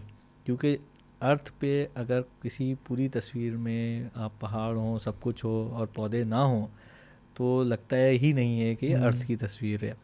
बहरहाल, तो जहाँ तक स्पेसिफ़िकली मड वोल्केनोज़ की बात है, देखिए मड वोल्केनोज़ बड़ा इंटरेस्टिंग फ़ीचर है। वोल्केनोज़ के हमने नाम सुने, आतिशफ़िशां, जिसमें से लावा निकल रहा होता है कि यार ज़मीन के अंदर लावा है और वो फट के बाहर आ जाता है और बहता है और जम जाता है। मड वोल्केनोज़ एक तरह से ऐसे पहाड़ होते हैं जिसमें से गैसेस और मड निकलती है, मगर वो गर्म नहीं होती, वो ठंडी होती है। और उसकी वजह यह है कि जहाँ ज़मीन के अंदर टेक्टोनिक एक्टिविटी हो रही है, जहाँ ये लावा और मैग्मा मौजूद है, उसके और मड वोल्केनोज़ की जो वेंट्स हैं, उसकी जो बिल्कुल बॉटम है या बहुत अंदर जाके होता है, उसमें बीच में एक लेयर है जिसकी वजह से लावा तो नहीं आ सकता, मगर वो अंदर जो गैसेस हैं उसको वो गर्म करके प्रेशराइज़ कर देता है। और वो प्रेशर पतले पतले वेंट से और पानियों में से होता हुआ ठंडा होकर वो प्रेशर सिर्फ बाहर निकल रहा होता है गैस का, और वो गैस जो है अपने साथ पानी और फिर वो जो पूरा प्रोसेस के थ्रू वहाँ पे अंदर अंदर से जो है मिट्टी भी बाहर आ रही होती है। तो वो देखने में ऐसा लगता है जैसे वो कीचड़ उछाल रहा है, जबकि वो कीचड़ वो ठंडी होती है। और इसी प्रोसेस के तहत जो है फिर ये बड़े बड़े ऊंचे ऊंचे पहाड़ बन जाते हैं, और उसमें ऊपर से जो है यही प्रोसेस आज भी चल रहा है, और ये एक्टिव मड वोल्केनोज़ हैं। तो ये जो वोल्केनोज़ हैं ये बलूचिस्तान में हमारे पाए जाते हैं। अच्छा, बचपन की बात है कि नीलाम घर प्रोग्राम एक आया करता था, उसमें तारिक अज़ीज़ साहब मरहूम हुआ करते थे, जो उन्होंने एक सवाल पूछा कि किसी को पता है कि ये पाकिस्तान में मिट्टी फ़िशां किधर हैं, या मिट्टी के आतिश फ़िशां कहाँ हैं? तो एक साहब ने जवाब दिया मकरान की साहिली पट्टी पे, और वो हो गया जवाब दुरुस्त। अच्छा, दिमाग में वो बात बैठ गई कि ये मिट्टी की आतिश फ़िशां क्या चीज़ होती है और पाकिस्तान में है। तो बड़े अरसे तक इसके बारे में थोड़ा बहुत पढ़ा, बट बहुत ज़्यादा मटेरियल मिल नहीं सका। लोकेशन वगैरह का आइडिया हो गया, मगर बलूचिस्तान के अंदर अंदर पहाड़ों में जाने का कभी इत्तफाक नहीं हुआ। तो जब गूगल अर्थ पहली बार आया 2005 में हमारे हाथ लगा, तो हमने जाके देखना शुरू किया कि यार ये आतिश फ़िशां, मिट्टी के आतिश फ़िशां ऊपर से दिखते कैसे हैं। जाके देखा तो हमें नज़र आ गए। अच्छा, टेक्टोनिक, चूँकि मैंने आपको बताया कि मेरे फादर जो थे वो हमें साइंस की तरफ पुश करते थे, तो तकरीबन तमाम ही साइंस के टॉपिक पे डॉक्यूमेंट्रीज़, किताबें वो सारी पढ़ी थी, बचपन से ही पढ़ते आ रहे हैं, चाहे वो जियोलॉजी हो, चाहे वो वेदर सिस्टम्स हों, चाहे वो क्या कहते हैं पैलेंटोलॉजी हो, डायनासोर्स, ये वो सारी चीज़ें, मतलब जो भी साइंस से रिलेटेड, केमिस्ट्री की चीज़ें हैं, बायोलॉजी की चीज़ें हैं, फ़िज़िक्स है, ये सब पढ़ते आ रहे हैं। तो जियोलॉजी पढ़ी थी, तो टेक्टोनिक प्लेट्स और उनकी डिवीजन्स कहाँ कहाँ पे, उनकी मूवमेंट किस तरह से है, ये सारी चीज़ें पढ़ी हुई थी। तो जब पॉइंट देखा कि ये मड वोल्केनोस कहाँ पर हैं, तो पता चला ये तो उसी टेक्टोनिक डिवीज़न पे हैं जो अरेबियन और यूरेशियन प्लेट के बीच में, और एक प्लेट दूसरी प्लेट के ऊपर जो है वो एक तरह से चढ़ गई है, और वो सबडक्शन जोन एक बना हुआ है, जिसकी वजह से प्रेशर इम्बैलेंसेस होंगे और ये मड वोल्केनो है। बट सवाल फिर ये उभरा, इन वोल्केनोस का नाम है चंद्रागुप्त मड वोल्केनो, और इसको दुनिया जानती है। तो सवाल ये उभरा कि अकेले यही क्यों है, ये तो बड़ी लंबी टेक्टोनिक डिवीज़न है, तो और भी होंगे। अब यहाँ से बात शुरू हुई कि ऊपर से देखा कि दिखते कैसे हैं, और जब ये देख लिया कि दिखते कैसे, तो देखा और भी है, ऐसा भी और भी कुछ दिखता है कि नहीं। सही। और जब देखना शुरू किया तो फिर तो मिलते चले गए। बट वो अंदर अंदर पहाड़ों में बड़ा गौर से हाई रेजोल्यूशन में जूम कर करके एक एक चप्पे को एक्सप्लोर करना शुरू किया। उसके बाद फिर बलूचिस्तान जाना भी शुरू किया, और फिर उनको एक्सप्लोर भी करना शुरू किया। एक के बाद एक जब एक्सप्लोर करते गए तो पता चला कि चंद्रागुप्त मड वोल्केनोस, जिनको दुनिया का सबसे ऊंचा मड वोल्केनो माना जाता था, 300 फीट की हाइट उसकी है, उससे कहीं बड़े ढूंढ निकाले। और मिसाल के तौर पे एक मड वोल्केनो जो मैंने ढूंढ के निकाला वो तकरीबन 1400 फीट की हाइट पे था, और उसको फिर हमने सबमिट किया। हम उसके ऊपर गए, बहुत टफ़ था, 5 घंटे एक तरफ आना, 5 घंटे दूसरी तरफ वापस आना। तो हमारे एक बड़े अज़ीज़ हैं, पाकव्हील्स के .com के फाउंडर हैं मिस्टर हनीफ भट्टी, उन्होंने हमारी इस एफ़र्ट को देखकर जो है वो कहा कि यार इस वाले वोल्केनो का नाम जो है वो मेहदी के नाम पे ही रख दें। तो मैं तो बड़ा शुक्रगुज़ार हुआ, बट बहरहाल मैं इसका इतना हक़ में नहीं था कि नाम रखा जाए। मैंने उनकी सबकी नंबरिंग की हुई थी 1 2 3 4, बट ये है कि बाकी जितने भी लोग थे उन सब ने एग्री करके जो है गूगल पे जाकर उसको रजिस्टर भी करा दिया, और बाकी सब जगह जो है दुनिया में इस बात को फैलाना शुरू कर दिया कि इसका नाम ये रखा जाए। बहरहाल मैं बड़ा शुक्रगुज़ार हूँ सबका कि उन्होंने इस एफ़र्ट को जो वो देखा। बहरहाल ये एफ़र्ट 2005 में शुरू हुई, आज इसको तकरीबन 18 साल हो गए हैं, और मैंने बलूचिस्तान में 155 मड वोल्केनोज और वेंट्स को जो है वो आइडेंटिफाई करके मार्क किया है। और इसमें बलूचिस्तान के यही मकरान कोस्टल रीजन हो गया, वारान का रीजन हो गया, से लेकर किला सैफुल्ला तक के वोल्केनोज शामिल हैं। और अब जो सबसे हाईएस्ट जो मैं ढूंढ चुका हूँ वो 7,500 फीट की बुलंदी पर है, किला सैफुल्ला के पास। और मेरे ख़्याल में शायद, जहाँ तक मेरा अपना नॉलेज है, ये दुनिया का टॉलेस्ट मड वोल्केनो है। ऑफ़ कोर्स मैंने उसको आइडेंटिफाई करके वो लिस्ट जो है वो तमाम कम्युनिटीज़ वगैरह में दी हुई है। इस बात का मुझे अंदाज़ा नहीं है कि इसकी कोई ऑफिशियल रजिस्ट्रेशन कैसे कराई जा सकती है कि ये जो है मार्किंग है, बट आई एम श्योर उसका भी कोई ना कोई प्रोसेस होगा जिसको हम कर लेंगे। तो उसको सबमिट करने का इरादा है आपका? मेरा सबमिट करने का इरादा है। क्लास सैफुल्ला से काफ़ी अंदर की तरफ पहाड़ों में है, और 7,500 फीट है, इसके ऊपर बर्फ़ भी पड़ती है सर्दियों में। कोशिश मेरी ये है कि मैं कुछ सिक्योरिटी क्लियरेंसेस उसकी ले लूँ। मैंने पिछले साल कोशिश की थी कि मुझे कुछ मिल जाए, मगर वहाँ कुछ पॉलिटिकल डिस्टर्बेंसेस की वजह से मुझे मना कर दिया गया था कि अभी वो वहाँ ना जाएं। पर हम्म, बहरहाल कोशिश होगी कि उसको ज़रूर इसके ऊपर जाके ऊपर से भी देखा जाए कि ये कैसा दिखता है और इसकी एक्टिविटी किस तरह की है। सही। बहुत शुक्रिया मेहदी भाई। ये जो पूरा डिस्कशन था आई एम श्योर कि बहुत ज़्यादा यूज़फुल है मेरे लिए भी और बाकी हमारे तमाम देखने वालों के लिए भी, स्पेशली ऑफ द स्कूल के बच्चों के लिए भी। और आपका बहुत शुक्रिया, आप यहाँ पे मेरी दावत पे तशरीफ़ लाए, और उम्मीद है कि आगे और भी बहुत सारी चीज़ों के साथ आप यूं ही पाकिस्तान की चीज़ों को डिस्कवर करते रहेंगे, और पाकिस्तान हो सकता है किसी जगह पर आपके एफ़र्ट्स की वजह से जाना जा सके, जिनमें सबसे बड़ा मेरे ख्याल से एक मरीक डायनामिक्स है। बहुत शुक्रिया मेहदी भाई आपका। नहीं, thank you so much Waqas, आपने अपॉर्चुनिटी दी और मुझे ख़ुद बड़ी खुशी हुई, बड़ा मज़ा आया ये सारी चीज़ें डिस्कस करके। मुझे ख़ुद भी अंदाज़ा हुआ कि मैं क्या क्या कर रहा हूँ। आप जैसे जैसे सवाल पूछते गए तो जाके मुझे पता चला अच्छा मैं तो ये काम भी किए हैं। बट मुझे बड़ी खुशी हुई, और इसमें सबसे इम्पॉर्टेंट चीज़ मैं समझता हूँ कि जो कुछ भी मैंने कहा, अगर इससे आगे जो भी इसके व्यूअर्स हैं उनको कुछ फ़ायदा होता है, उनको जो है कोई नई लर्निंग मिलती है और वो उसको अपनी ज़िंदगी में अप्लाई करते हैं जिससे उनको फ़ायदा हो, तो इससे आई थिंक अच्छी, सबसे उससे बड़ी और अच्छी बात कोई नहीं हो सकती। सही। आखिरी में हमारे जो ऑफ द स्कूल के स्टूडेंट्स हैं, ख़ास कर जो हमारे स्टूडेंट्स हैं, उनके लिए आपकी कोई एडवाइस? वो स्कूल में भी हैं, वो कुछ कोर्सेज़ भी कर रहे हैं, वीकेंड पे कोर्सेज़ इंग्लिश के, वीडियो एडिटिंग के, ग्राफिक डिज़ाइनिंग के, उनके लिए आपकी कोई एडवाइस? देखिए, इसमें सबसे आई थिंक जो इम्पॉर्टेंट चीज़ है वो है कि अपने कंफर्ट जोन से हमेशा बाहर निकलें।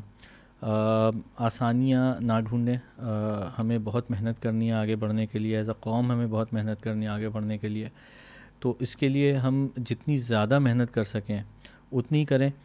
शॉर्टकट्स ना ढूंढें, सक्सेस के लिए शॉर्टकट्स ना ढूंढें, क्योंकि ये इवेंचुअली कलेक्टिवली नुकसान पहुंचाते हैं। शायद शॉर्ट टर्म कोई फ़ायदा आपको मिल जाए, बट एज अ नेशन देखेंगे तो फ़ायदा सिर्फ उसी वक्त होगा जब हम प्रॉपर रूल्स एंड रेगुलेशंस और प्रोसेसेस को मद्देनज़र रख के अपने काम करें, और कोशिश करें कि जितनी ज़्यादा से ज़्यादा मेहनत कर सकते हैं करें। अपना अकेले का फ़ायदा नहीं बल्कि ओवरऑल सिस्टम का, ओवरऑल नेशन का फ़ायदा देख के काम करें, तो सक्सेस जब पूरी नेशन को मिलेगी तो आपको भी मिल ही जाएगी इंशाल्लाह। बहुत बहुत खूबसूरत बात। बहुत शुक्रिया मेहदी भाई आपकी तशरीफ़ आवरी का। बहुत शुक्रिया, थैंक यू।